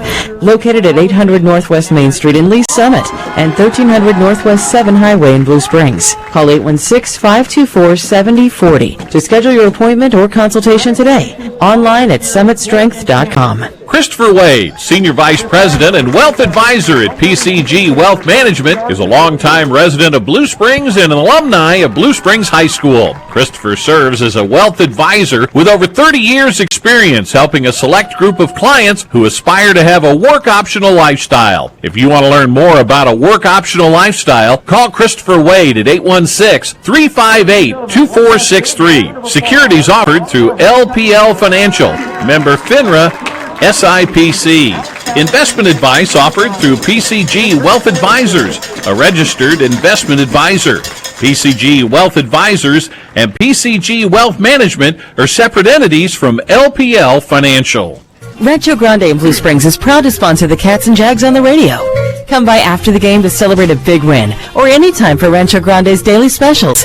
Every Wednesday is Fajita Wednesday, and enjoy $3 off your fajita entree. Rancho Grande is the home of the biggest burrito in Blue Springs. You can always order ahead, or we cater too. Give us a call, 816-228-5550. Rancho Grande, on the North Outer Road east of 7 Highway. On this week's episode of Jag TV, we learn about the two newest additions here at South. We also find out what the Fall Fun Fest looked like this year. And learn how to make delicious pumpkin cookies. All this and more on this episode of JAG TV. From Blue Springs South High School, this is the award-winning JAG TV. Hello, JAGs. Welcome to JAG TV for this week of September 21st. I'm Izzy Roberts. And I'm Micah Story. South began working on new additions after the 2018 bond issue was passed. After the 6-month quarantine, the final phase of the construction is complete. Here's Emily showing us the first look at the brand new PAC area. Over the last 2 years, we have updated you on all the construction here at South. But over this long summer break, the work on the black box is finally finished. The black box space is now named the JAG Center. Super excited about it because the space that we've added on both sides of the building, I think, bring our facilities up to some of the best in the state. Different groups can use it for different reasons, giving them a space to where they can do some different things and maybe expand some of what they offer curriculum-wise and things like that. It's going to help us on a variety of levels. The space has a multitude of features to better school programs like dance and theater. There's more technology in the black box theater, so we can do a lot more lighting, and like more lighting just means that we can convey messages better. There's also like a whole wall of mirrors, and so when you do learn dance, you can actually see yourself. So in prior musicals, when we were using the PAC and we were asking students to like dance, they couldn't see themselves dancing, so that's going to be a huge benefit to someone who needs to see themselves while practicing. As well as the actual theater space, the PAC area also added a classroom and a new lobby, which can help students socially distance throughout the day. As you can see, the school year is just getting started and the black box is already getting so much use. We can't wait for you to be able to come and check it out. I'm Emily Wilson for JAG TV. If you don't travel to the new area in between your classes, you should think about using it as a place to enjoy your lunch. As we first told you last week, the school district filed a lawsuit regarding how many spectators can be at our football games. At this time, we have an update. Here's Katie Wolf, the Public Relations Director of the Blue Springs School District. We're updating you today regarding the Blue Springs School District's pending trial with the Jackson County Health Department on October 5th. The district believes that the health department's order restricting outdoor gatherings to no more than 100 spectators at outdoor events is arbitrary and conflicts with CDC guidelines, among other inconsistencies. While the district stadiums at Blue Springs and Blue Springs South High School each seat well over 5,000 people, the county's order limits attendance to under 2% of capacity. This is significantly less than what is allowed in the order for indoor events, where capacity is limited to 50%.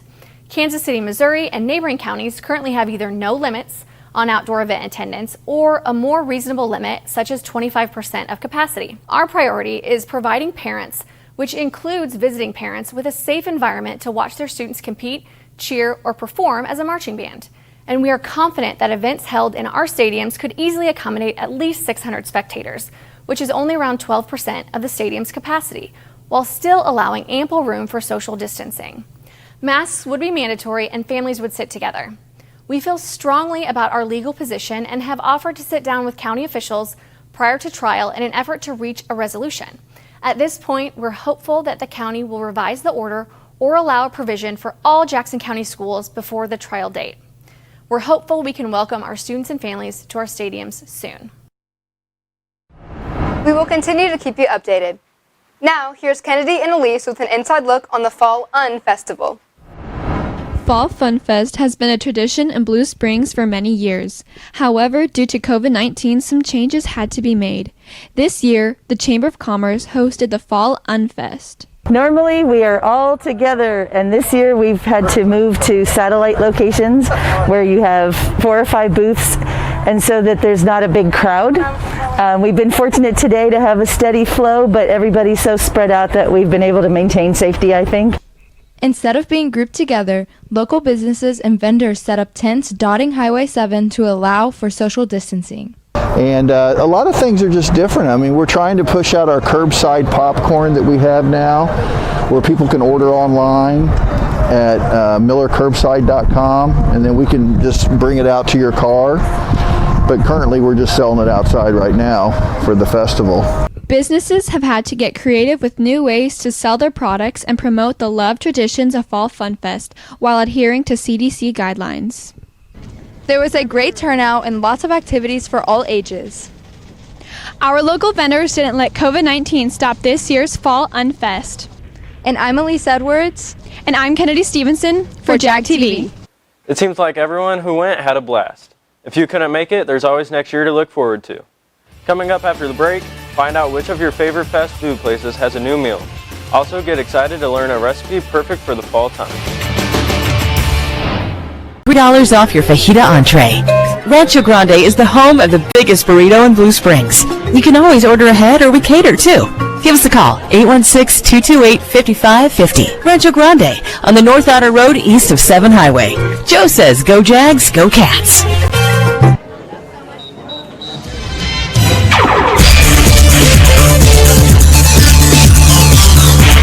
Welcome back to Larry Stewart Memorial Stadium as Blue Springs South heads out. They will get the ball to start the second half. And thanks to their recovery of the onside kick, Coach, they get the ball to start both halves. And that's as fine an execution of onside kick that I've ever seen. They were able to kick the ball straight at a kid from Liberty, and it bounced off his lower leg, and they were able to recover that onside kick and really got him started off in a great way. Just they weren't able to sustain that, and Liberty kind of took over in the second quarter. Kicking off the Jags will be number 8, Alex Rutschop.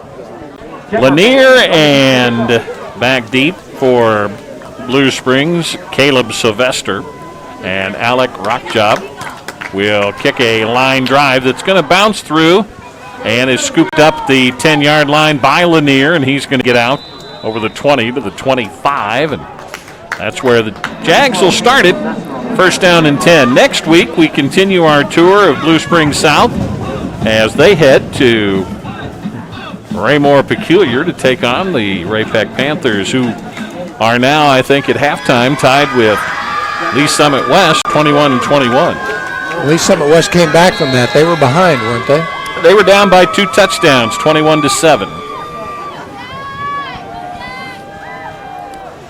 Fake the handoff on the first down play, and Fellers is going to keep it and then get body slammed by Matthew Henning. Straight dive option to the left that time, to the wide side of the field. Really didn't pick up any yards, but I think he wishes he probably would have pitched that. So I don't think he had the time to pitch it. That play never really had a chance to develop because of the play of the defender. Second down and 10. Fake to one man, give it to the other. Steele is going to carry, and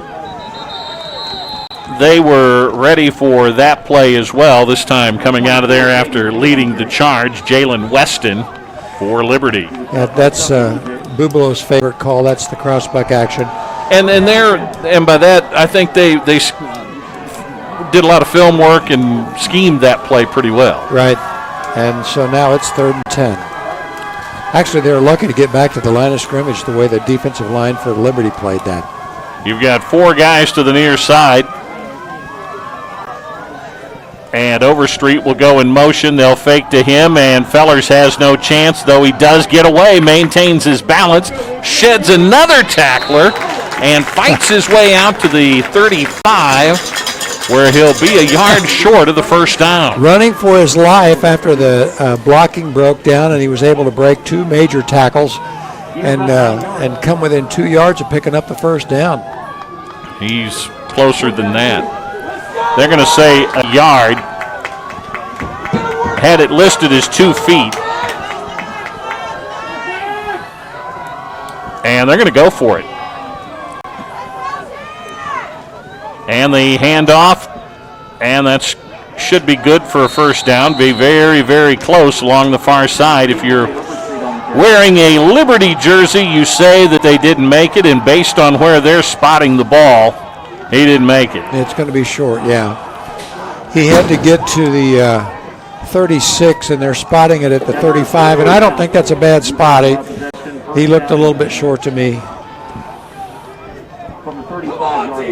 You know, you can't blame him for going for it on fourth down. No, I was going to say, no, you can't.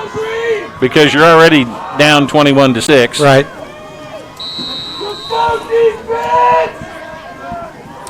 And that's the case. You need to take some chances, and they have.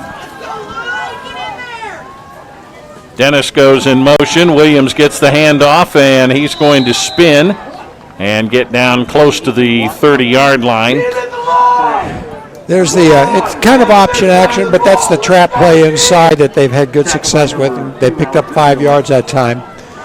So 2nd and 5 at the Jaguar 30, exactly at the 30-yard line.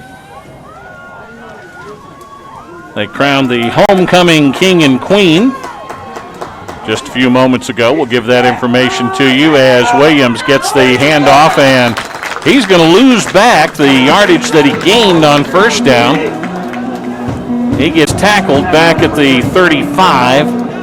Safety blitz that time, and he went through the exact right hole, made a big play, lost yards for the Liberty Blue Jays. It's going to be 3rd and 8 now. Actually, it looks like 3rd and 9. Looks like that's a bad spot. Have we heard that tonight? Yep. King Alex Hollisey. And the queen is Ainsley McDonald. So we offer our congratulations to the homecoming court. It's 3rd down and a long 8. Smith is going to throw. He's being chased. He gets away from one man, gets away from another down the far side, run out of bounds at the 30-yard line. And he'll be stopped short there to run him out of bounds. Nice play by Jose Jenkins, a 6'3", 244-pound sophomore. Yeah, once again, we had a safety blitz that time. We made the observation in the first half that if we could get pressure on Luke Smith, it might make him hurry his throw a little bit. We got him out of his routine that time, and he was only able to pick up about 5 yards. So they're going to go for a field goal here. This will be a 47-yard kick. Rock jab has hit 5 field goals this year, and this one is blocked. It's going to go out of bounds along the far side, and the Jags defense holds. Great recovery by the Jaguar defense. They got a man through, got a hand on the field goal. So going forward on 4th down doesn't cost them at all. So great job by the Jaguar defense. Let's see if the offense can get something going now. Our third quarter is presented by ECS Capital Investments Advisor Eric Sporing, who can now assist you with your auto, home, and life insurance needs. To get a quote, see if he can help save you money on your current insurance, call Eric at 510-9067. The line of scrimmage is the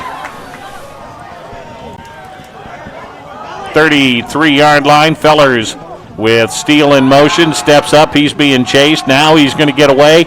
Cut to the outside, 35 out of bounds at the 39-yard line, just shy of the 40. So a nice play when you consider that he was being chased and was running for his life again. He came off his first read. That was an out route on this side that was well covered. Really smart by him to come off that read. And by that time, the pursuit had come into the backfield, so he was able to pick up about 5 yards. So 2nd and 5. Nice play by Luke that time. Trips come to the near side. Single man, that's Lanier to the far side. Overstreet joins him over there. Back to pass, and the catch made by Overstreet. He's going to step out of bounds at the 30, between the 37 and 38-yard line. And that will leave him on a 3rd down or a 2nd down and 5 play. It's going to be a gain of 4. 3rd down and less than a yard. And he needs to get 2 feet according to the high-tech yard markers over there. Yeah, I like those things. I do too. They tell you got 6 inches to go. Absolutely. So it is 3rd down and less than a yard. Overstreet empties the backfield. Coming to the near side. Fellers is going to take it and go straight ahead and plows his way out to the 45. And he ends up gaining a couple of yards. When you've got a 6'6", 202-pound quarterback, that's a good call to pick up that 1st down when you only need 2 feet. He was able to pick it up easily. So the Jaguars are still rolling. 8 minutes to play here in the 3rd quarter, and they're going to put 4 receivers out, 3 near side, 1 far side. The far side is the short side of the field as the Jags go left to right. Here in the 3rd, Fellers to throw, pump fake, pulls it down, and he's going to get caught back at the 35-yard line. He'll end up losing 10 on the play. Yeah, he came off the first read, and that was Isaiah Frost. And Isaiah turned up the field and really opened himself up. Luke was going to try to hit him, but by that time the pursuit got to him. He lost yards, and it's going to be second and about 20. So they need to get to the Liberty 45-yard line for a first down. Empty backfield, a 3-by-2 set. Knee-high snap. Feller's going to throw it out and had a man sprinting down the far side. That was Israelite. And Alex unable to haul that one in. If he catches that in stride, and it wasn't that far overthrown, Coach, no, he's off to the races. But I think he was reading it also. He kind of settled into the open area and thought that maybe Luke was going to hit him there so he could run with it, and then Luke led him like he was going to run full speed. So once again, kind of a slight miscalculation there. Steele in motion to the near side. Fellers is going to throw, and short hops his intended receiver, Q Lanier, and it'll bring up 4th down and 20 in a punting situation. And you know what? We've talked about this, and it's just a fact of life. When you have a new quarterback, new to the position, the numbers are 7 on 7. Yeah. Activities that high school kids are able to do during the summer, and it helps receivers and quarterbacks get the timing down. And you can see it, frequently here that good route, good ball, but just miscommunication on their part. There's a punt that is fumbled, and by that it was a high kick, and Dennis was trying to catch it, and it bounced off his hands, and he lost about 10 yards. And I stopped talking as soon as he fumbled that. But yeah, the things that usually get worked out in May and June and July and 7 on 7, it got to the point where frequently so much is done in the summer with the passing game. That's not even taught in August. The kids have that down, so you start with other things. So it really had a horrible opportunity to not be able to pick up that experience, and that's just a tough break. But he's overcome it pretty well. He's playing well for no experience. Ball on the 21-yard line. Wenson in motion. Handoff Williams. Williams big hole. Spins out. Past the first down marker to the 36-yard line. He doesn't look that powerful. It's straight up the middle, but he broke several tackles there. Doesn't really look like he overpowers people. Just kind of makes a move and gets around them. And if you're a defender, you think you've got a shot at him, and you really don't. Yeah. He's just that deceptive. Speaking of deceptive, we need to touch on this just a little bit. The passing of the Kansas Comet, Gale Sayers. There was a guy who could make you miss. Oh, my. He was a joy to watch. Wenson is going to get it on the jet sweep, break a tackle in the backfield, and gets 3 yards out of nothing. Yeah, by all rights should have been stopped for a 3-yard loss. Just exactly what we're talking about. Just deceptively got away.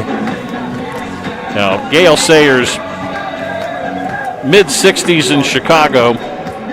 Wrigley Field was the place to be in the fall to watch him play. He didn't get to play very much in the league. 64 games in his career. And he still holds offensive records today. We're talking NFL records. And of course, one of my favorite movies, Brian's Song. Oh, yeah. There's a heart-wrenching story if there ever was one. Smith will hand the ball off to Williams, and Williams wrapped up by his buddy Aiden Birdwell. And he's going to get maybe a yard to the 40, and it'll bring up 3rd down. I'll tell you, Aiden Birdwell is having a whale of a game at defensive end out there. He's made play after play. He is having a whale of a game against a very good football team, too. Absolutely. I got to admit, and we were talking about this during the break, and that is much more impressed watching Liberty the second time around than I was opening night. They got 2 to the short side, 2 to the wide side. Smith's going to fake to Williams, look to throw, has time, swings it on and out, and the pass incomplete at the 48-yard line. They were looking for the wideout over there, and that was Caleb Cahill. Caleb ran a long out. That's about a 9-yard out route, so that's a long throw for the quarterback, but the ball was on the money. Just weren't able to hook up for the completion there. But good job by the Jaguar defense good coverage there on the pass, and we're making them punt. Ethan Brown to punt it away and standing back at the 20. And back deep is Frost, and rugby-style punt. Frost started in, now goes back. He has to watch it bounce, and he's going to pick it up at the 6-yard line and try to turn the corner. Gets a block and is going to slow down. I hope he didn't pull up as he tried to turn the corner and accelerate. Now he gets out of there walking okay, and he gets tackled back inside the 15-yard line. So that's where the Jags will start at 1st and 10, and Ethan Brown with a tremendous punt.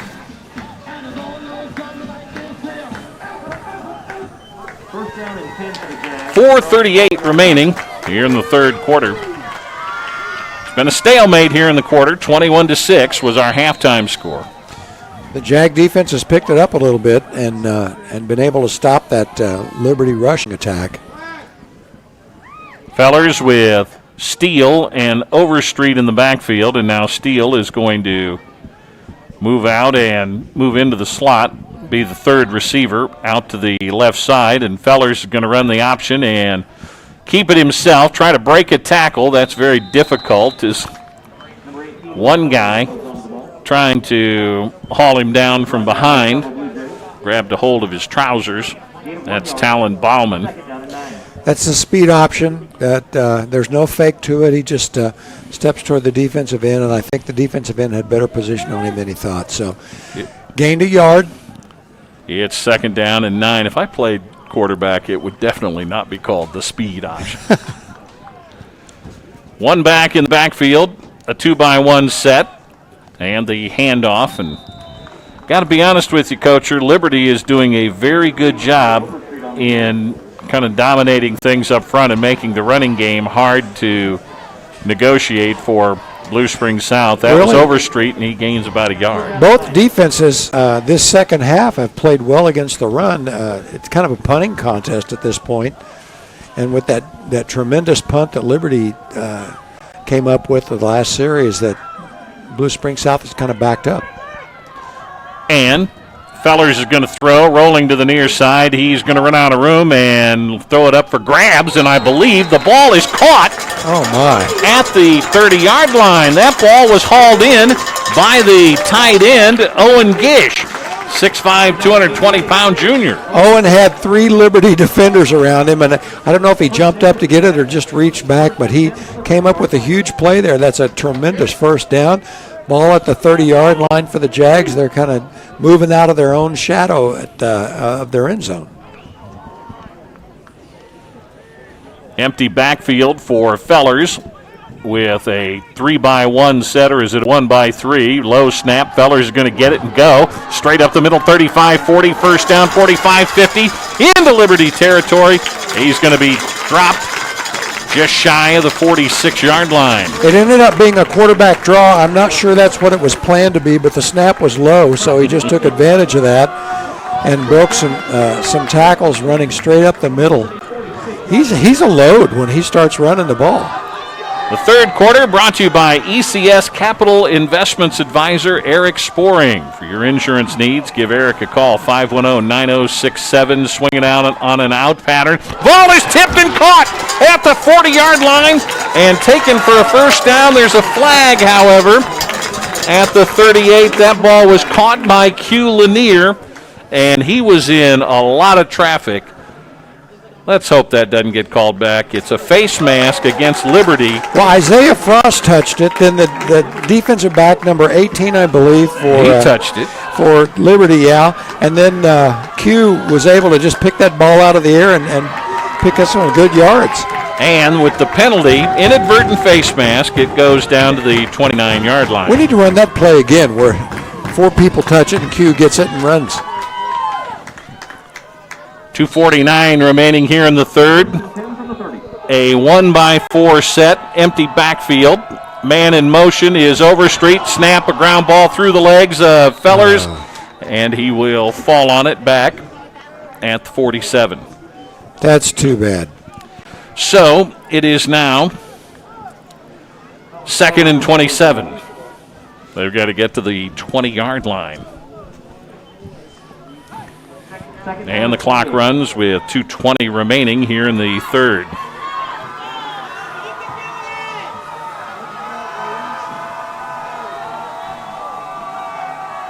Three-by-one set this time with a running back. And again, a low snap. They fake it. Fellers is going to keep it. Get to the 40-yard line. Breaks a tackle down the near side.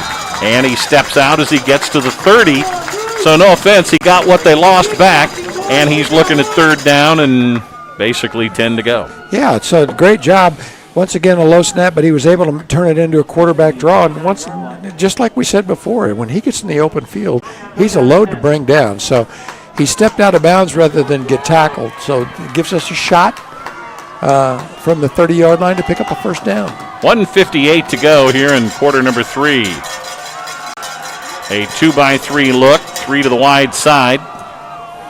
Long count for Fellers on third down and 10. Good snap, big hole up the middle. He's going to take it, lower his head, and just shy of the first down marker, probably by a yard or two. Now that was the planned quarterback sneak. He didn't want to hand off to anybody, and there was no pass involved there, just a straight quarterback run. 4th and 2. Two running backs, Steele and Overstreet. Frost is out to the left along with Israelite. Lanier is solo to the right. They look to the sideline. Play clock at 10.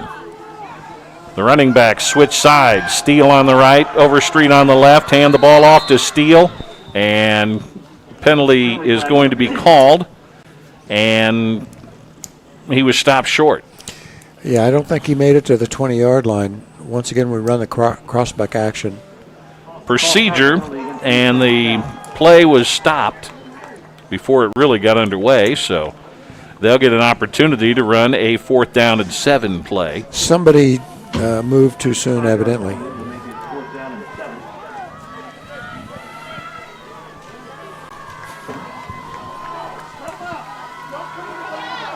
So the empty backfield on 4th and 7 with 1:10 to go in the quarter. They're going to start the clock. 2-by-3 look. It also gives Fellers room to run. And he's looking. There he goes. Straight up ahead. Makes a move. Cuts to the outside. First down. Lowers his shoulder. He's at the 10. At the 5. Touchdown!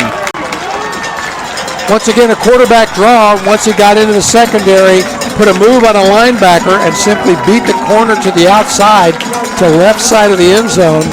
And he's kind of been the offense for this drive. Super play. 48 seconds to go here in the third. And on 4th down and 7, a 20-yard run for the score. Play of the game. Snap back, Jack Brickhouse boots it up, and it's good. 48 seconds to go, 21-13.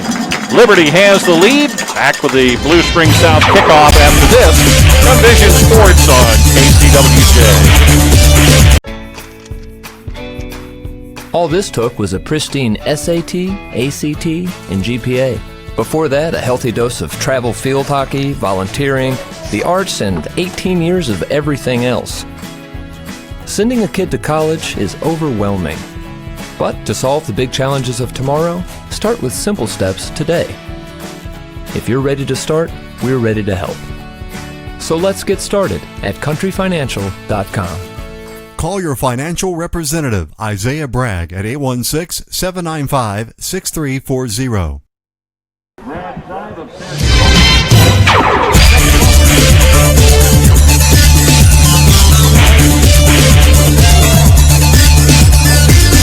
48 seconds to go here in the third, 21-13.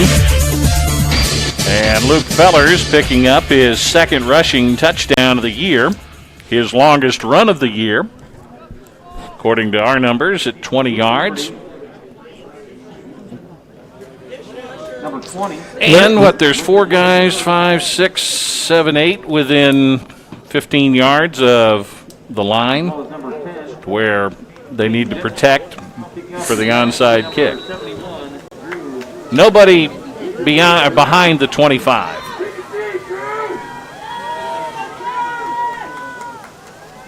And Penniston with the kick, and they're going to follow it. He's going to catch it. Ball is loose on the ground, and I believe Liberty has recovered. We'll wait and see. They say they have, and they have. But the Jags had a real legitimate chance to get that with it, just couldn't catch the ball. We beat them once it crossed the 50 to the ball, and it bounced out of our hands. How would you like to have a big guy like that be able to kick it and then beat the ball to the spot? Yeah. He did. He did a good job. It just didn't bounce right, and he couldn't haul it in. 42 seconds to go, and it's 1st and 10 on the 46-yard line.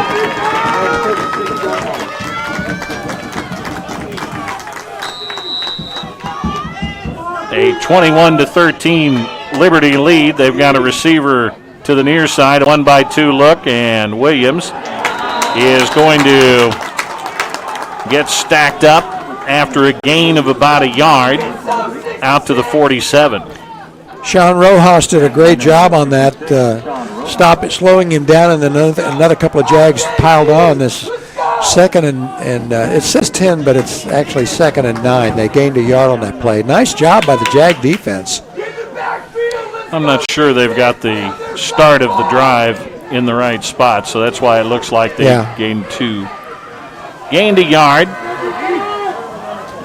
Smith, Williams with the handoff, bounces off a tackler to the outside and gets inside the 45. He'll move the chains. And right about that time, he just slid deceptively to the outside, and gee, there was a hole there for him. I just started to say that we've seen that all night long. He's tough to bring down. He reminds me of Christian McCaffrey. Mm-hmm. Really not that overpowering, but just nobody seems to be able to bring him down. And that's the last play of quarter number 3. At the end of 3 quarters, it's Liberty 21, Blue Springs South 13. Back with the 4th quarter in 60 seconds on KCWJ. Welcome to Big Frog, where we make customized t-shirts and face masks in a safe social distancing environment. Let's get started. First, browse through our huge selection of shirts, which you can find online on our website, bigfrog.com/independence. Second, send a message to the store about what kind of shirts you're looking for, and one of our awesome designers will schedule a video chat. Third, it's off to our awesome printing machine. Then it's the best part, the call you've been waiting for. Your shirts are ready for pickup. We are doing curbside service and we'll bring them straight to your car. Try it today. Call Big Frog and Independence at 816-795-1115. And our website is bigfrog.com/independence. Eastern Jackson County. We will always provide amazing service and personalized installation at the best prices around. VR Carpet is located at 1901 Northwest Jefferson Street in Blue Springs. Call 816-224-0777 or visit us online at brcarpet.com. VR Carpet, more than a great floor. 4th quarter underway as first down from the 30 or the 43-yard line. And it is given to Williams, and he'll pick up 4 yards, 2nd down and 6. And once again, they have a new look. That's the fake. They fake the jet sweep and hand it to Williams coming in behind the jet sweep person. So gain of about 4 yards, 2nd and 6. Man in the slot, man in the wing. Handoff Williams. He'll follow the wing back blocker. And Williams is going to get inside the 30. Started off on the near side of the formation, went around the far side, and gets inside the 30, down to about the 27-yard line. Just pretty much got that on his own. He was wrapped up and thought to be tackled after about a 4-yard gain, and then wiggled out of that and was able to pick up another 6 or 7 yards. Our third quarter brought to you by ECS Capital Investments Advisor Eric Sporing. Give Eric a call for your insurance needs, 510-9067. Our 4th quarter presented by Myers Funeral Chapel, who reminds you, do not text and drive. First down and 10. Winston in motion. They'll give it to him on the jet sweep. He'll cut it upfield at the near hash mark, and he is inside the 25, down to around the 23-yard line. Did a nice job following his blockers that time. We were able to come up and finally shut that play off. Leighton Heitman did a nice job. Otherwise, that could have gone for a touchdown. Reminder, you're listening to exciting high school football driven by the McCarthy Auto Group on Real Country, 10:30 a.m. KCWJ, Blue Springs, Kansas City.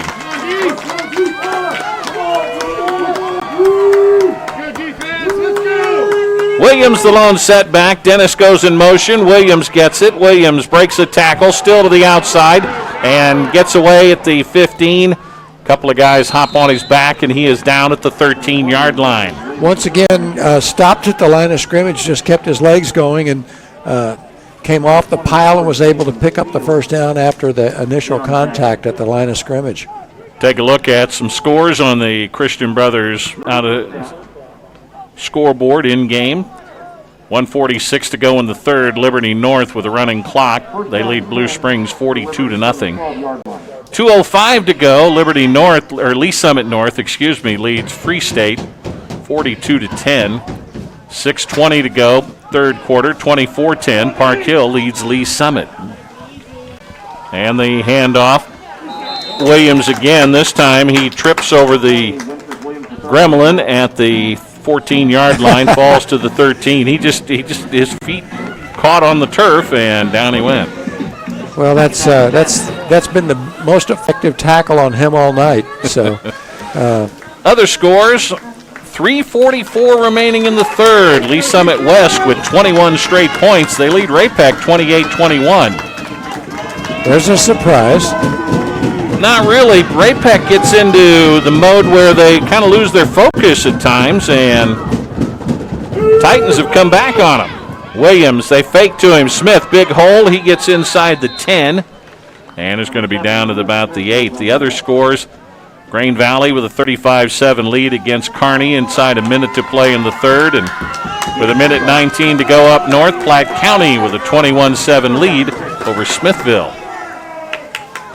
That used to be a pretty good neighborhood brawl of Class 4 teams, but Platte County has gone up to Class 5 this year. Yeah, it's third down and 6. Ball on the 6. Nobody can pick up a first down. That's going to make it tough to stop them. Play clock inside 10. They give it to Williams, and Williams is going to fight his way inside the 5. Should have a first down. Going to be close to the 2, just beyond the 3, and they're going to say fourth down and 2 feet. 2 feet again. Official timeout. The officials will talk it over and see if it is exactly 2 feet. Could be 2 feet and 1 inch. 8 minutes and 2 seconds left to go, and Liberty is going to go over and talk things over with Coach Chad Fergon, and that'll give us an opportunity to remind you that the fourth quarter brought to you by Myers Funeral Chapel, family owned and operated. Dennis and Marty Meyer and their staff want to remind you that texting and driving is dangerous for everyone on the road, so please do not text and drive. They measure. Let's go, big goal! So a little closer than 2 feet, perhaps.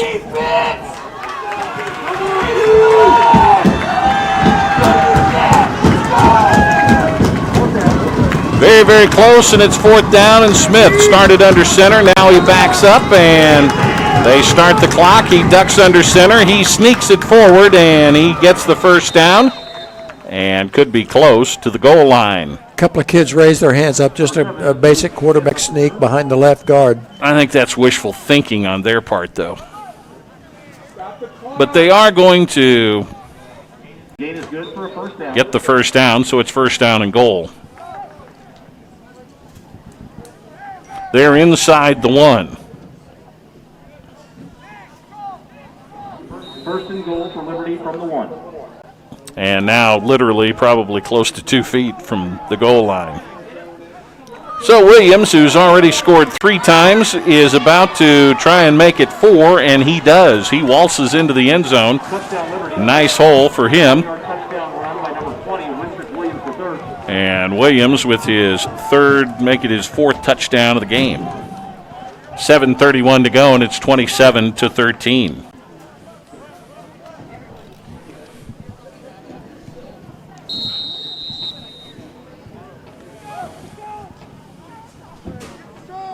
And Rotjob in for the extra point.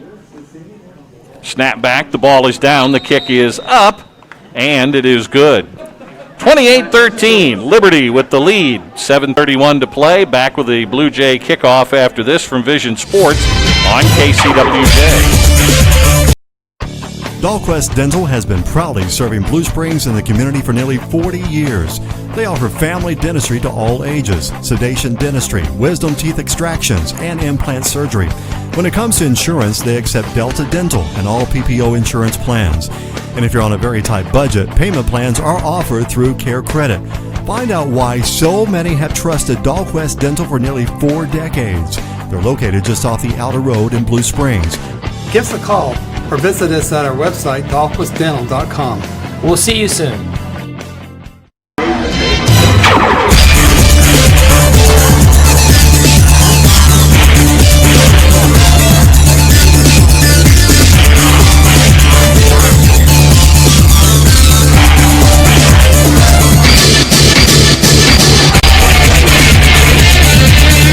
Minutes and 31 seconds remaining.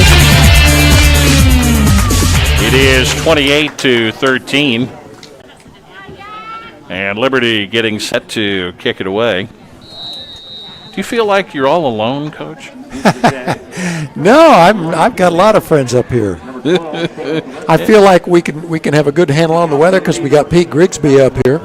Oh, yeah? I heard Pete doing the weather today. There's a high kick that is going to be short. It's going to bounce at the 15-yard line, rattle around, and it's loose on the ground. And Liberty has recovered. The ball started to roll away from the receiver. He just wasn't able to get a handle on it, and Liberty slid in there and got the recovery. So that's unfortunate there at the Jaguar 15-yard line. So the miscue will give it back to the Blue Jays, and they'll be looking at a very short field at first down and 10 from the 15.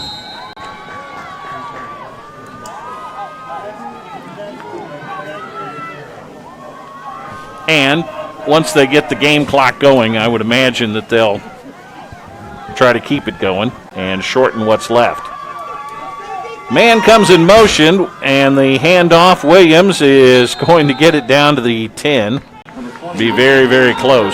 That's the fake jet sweep again, and that's the linebackers have to honor the jet sweep fake, so it makes it tough for them to get back. So it's a good inside gain, keeps the clock running, gain of 4 yards. So 2nd and 6 from about the 11.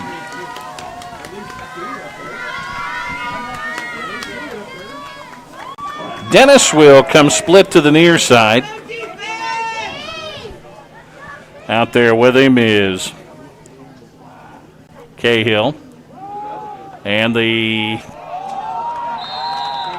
quarterback is going to keep it and get down to the 5-yard line. Luke Smith fakes the dive and just runs straight ahead. Close to the first down, but not quite there. 3rd and about 6 inches. Now it says a foot. Is that your foot or my foot? Well, you know, it could make a big difference there. It could. It's probably not mine. Mine's in my mouth most of the time. I understand that. Dennis and Cahill are to the left, and Williams is going to get it and go straight up the middle. And he's going to get down close to the goal line, so it'll be first down and goal. From about the 1, it looks like. Just a straight dive again. I don't think Liberty's going to do anything fancy at this point. With 5 minutes left, they're hoping to get out without an injury. Jaguars looked like they had a chance to pull the upset tonight, but Liberty has kind of flexed its muscle and shown everybody why they're ranked so high in the state. Very impressed with a very good football team. They're very solid.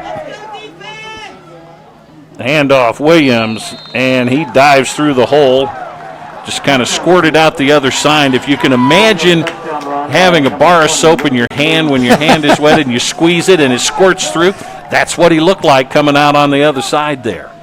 And a 1-yard run gives him his 5th touchdown of the day. 5:38 left. And that's opened this one up. It's 34-13. And Rockjop is going to add the extra point, which he does successfully, to make it 35-13. Liberty with the advantage. 5:38 left to play. Back with a kickoff after this from Vision Sports on KCWJ.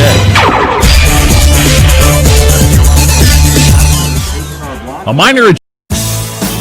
This is Zach at the Culvers in Blue Springs. Just wanted to welcome you all back to school and say hope to see you soon.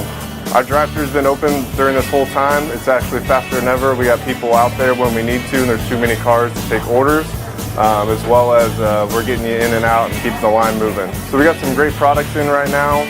We got pretzel bites, we got pumpkin, shakes, concretes, and as well as we have delicious cheese curds and butter burgers all time.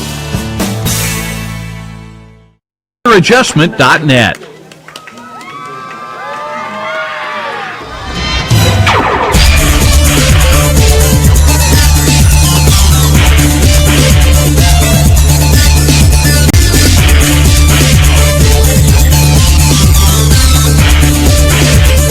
Liberty with the 35-13 advantage now. Blue Jays have scored 5 touchdowns. Who's gotten them all? We just talked about that.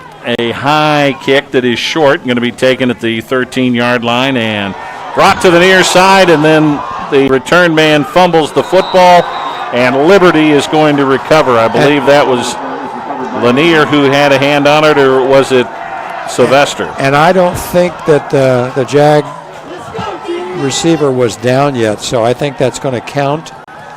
Liberty's going to get the ball about the 11-yard line.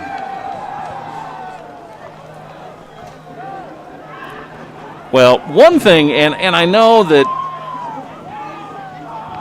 you normally think, well, yeah, you always say these kind of things, but this game was closer than the final score is going to indicate. Oh, absolutely. But now that being said, I think Liberty has had the command in this one. And Liberty is, you said it before, they're just very solid, almost workmanlike. Yeah. Nothing real flashy, but extremely well executed, well coached, and very good at what they do. They are. And they can do a lot. Smith is going to swing the ball out, and they're going to give it to the big guy who's doing the blocking most of the night. And there's an example of some of the variations. They've run that play all night where the fullback leads to the middle. They fake to Williams behind the fullback. He slips out in the flat. They get the ball to him, and there's nobody around, so it makes it an easy touchdown. Karabayan makes the touchdown catch. 41-13 with 5:22 to go. So over the last 2 minutes and 9 seconds, they've scored 21 points. And the extra point kick is good. 42-13. Liberty has blown it open. Back with a kickoff after this from Vision Sports. I'm KCWJ. All this took was a pristine SAT, ACT, and GPA. Before that, a healthy dose of travel field hockey, volunteering, the arts, and 18 years of everything else. Sending a kid to college is overwhelming. But to solve the big challenges of tomorrow, start with simple steps today. If you're ready to start, we're ready to help. So let's get started at countryfinancial.com. Call your financial representative, Isaiah Bragg, at 816-795-6340.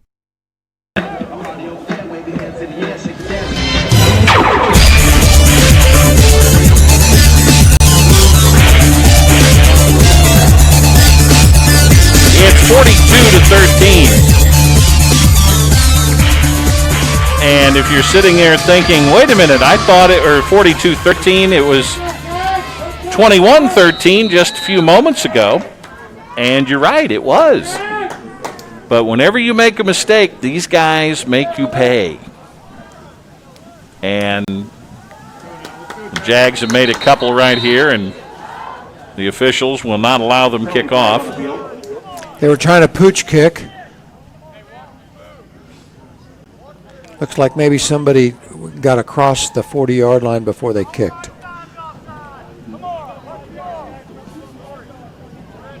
This is why I could not be an umpire or an official. Yeah. If it's in a situation like this, you know, that pitch that's about a half an inch off the outside black of the plate, that might be a strike if it's, 10-0. If the guy took a step over the 40-yard line in a game like this, my arm would get stuck. I couldn't pull my flag out at that point. I think they're just like the players, though. They get in the habit of doing things the right way, and good ones do. You don't even think about that. And good officials do that, which is why I would not be an official, because I wouldn't be a good one. I freely admit. Short kick to the 25 after the 5-yard penalty, and it's going to be returned out to the 33-yard line. And this time covering up the ball, Sonny McCreary is the return man. Sonny covered it with both hands. Didn't want to have another fumble there, so. Our fourth quarter brought to you by Myers Funeral Chapel, family owned and operated. And they remind you that texting and driving is dangerous for everyone on the road, so please do not text and drive.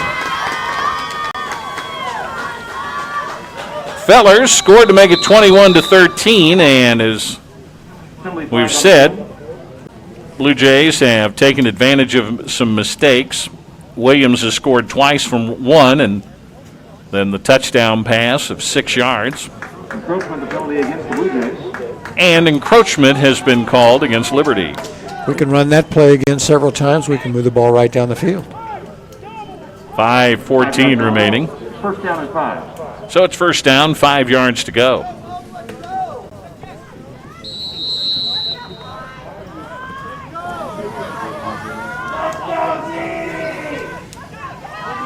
Two receivers to each side from the 38-yard line. And there's some motion in the line as the receiver started in motion from the slot of the near side. So the Jaguars give that 5 yards right back to them. 5-yard penalty, first down and 10. So it's first down and 10 instead of first and 5.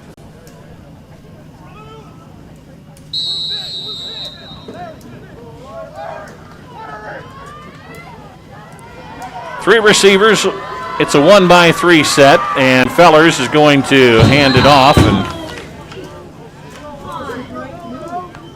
Overstreet was tripped up at the line of scrimmage and gets out to the 34, so he gains about a yard. That's too bad, too, because he just barely got tripped up, and he had wide open field in front of him after that.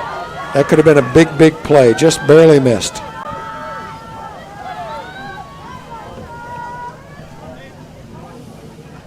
Play clock running with 15. They'll snap it. Fellers is going to roll to the near side. Now he's going to run to the 40. Cuts back. Gets to the middle of the field. Cuts it up. Has the first down out over the 45 to the 47. Once again, went to the first and second read. They were covered. So instead of trying to put the ball into a dangerous spot, runs the ball, and he, as we've said all night, he's a load when he starts running. Pretty deceptive for a great big guy. So it's first and 10 from the 46.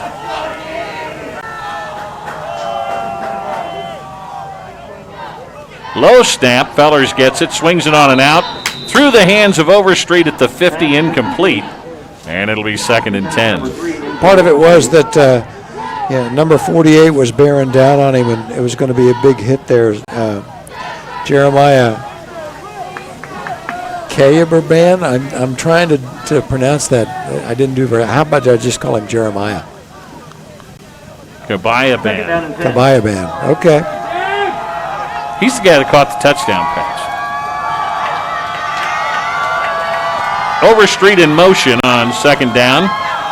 Feller's back to pass, going deep, and just overthrows his intended receiver at the 35-yard line. Israelite was the intended receiver. That's the wheel route that we saw before on this side of the field. That's on the other side of the field. So close to hooking up there. Nice pass by Luke. Just a little bit too far.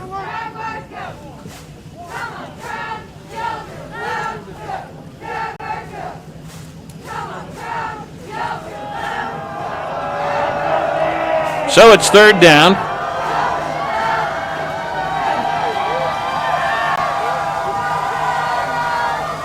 Fellers retreats to pass. Now he's going to step up and run the football to the 50. Takes it to the Liberty side of midfield. And it'll bring up fourth down. Fourth down, and they're saying 4th and 6. 3:40 left to play. You know, on that one pass play where the ball went through Overstreet's hands, I saw the guy bearing down on him, and the only thing I could hear was Bill Murray saying it out of the movie Stripes, saying, "Blown up, sir." That's what was going to happen. He was going to get hit hard. So sometimes an incomplete pass can save you some things. Feller's going to keep it and run, and then he's going to get stopped short of the first down by about 3 yards. Planned quarterback draw that time. He was not able to avoid the linebacker from Liberty. And he got tackled at the 48-yard line. So he got about a yard. And it'll be 1st and 10 for the Blue Jays with 3 minutes and 17 seconds remaining in the game.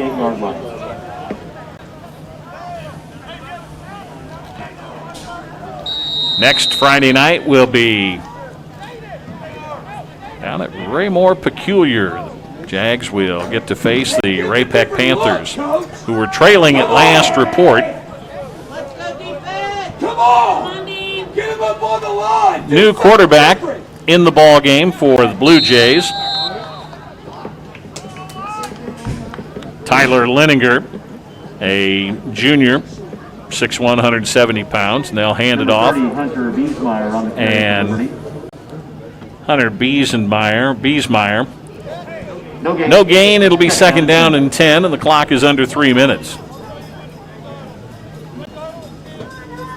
Well, even at halftime, the Jags felt like they had a chance to get back in this game. It's been a learning process. It's been kind of tough this year. But we've seen improvement each week. Play clock is at 5, 4, 3. They'll get the play underway, and Biesmeyer is going to get the handoff and gets tackled back behind the line. And they're going to say he lost yardage back to the 45-yard line. Mass substitution now on both sides. Let some of the younger kids finish this game out with about 2 minutes left. And the clock gets to the 2-minute mark. And Liberty is taking their time. Their play clock is down to 12 as they break the huddle with 10. Get to the line with 7, 6, 5. They'll snap it. And Biesmeyer's going to get the handoff, and he's going to lose a couple of more yards. Number 30, Hunter Biesmeyer on the run. And we're down to 95 seconds. Our fourth quarter has been presented by Myers Funeral Chapel, locally owned and family operated. Please do not text and drive. Make that number 6. Sonny McCreary back deep to return the punt. And Ethan Brown has done a good job tonight. He gets a low snap, and he will send it high, and a fair catch is going to be called for and made at the 30-yard line. Fair catch called for near the 30-yard line. And we're down to 59 seconds. We'll take a look at our post-game numbers, have our play of the game, and talk about next week, see if we can run down a few more scores.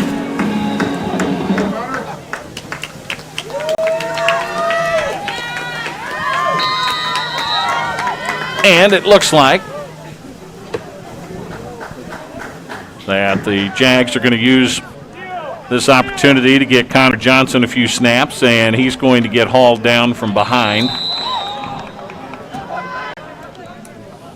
And they will reset the clock, and we may do this one more time, and the night will come to a close. Second down and 13. Got a final from Fort Osage. Belton with a 34-7 win over the Indians. Liberty North snaps Blue Springs' two-game winning streak, 42-7, the final in that one. And the handoff, nice hole, nice gain out of the 35 to the 37-yard line, and carrying the football for Blue Springs South is D'Avalon Stokes, who really looked good on that. That's that crossback action again, and hit the hole great. He's got good size and looks like pretty good speed. So nice job by the young running back. And that's going to be the final play of this ball game. 42-13. Liberty with the victory as they take advantage of a nice drive and a couple of mistakes on special teams to score 3 touchdowns late and win this ball game and improve to 5-0. And for the third time in the last 3 years, Blue Springs South starts off the year 0-5. We'll start our post-game activities coming up after this timeout from Vision Sports on Real Country, 10:30 a.m. KCWJ.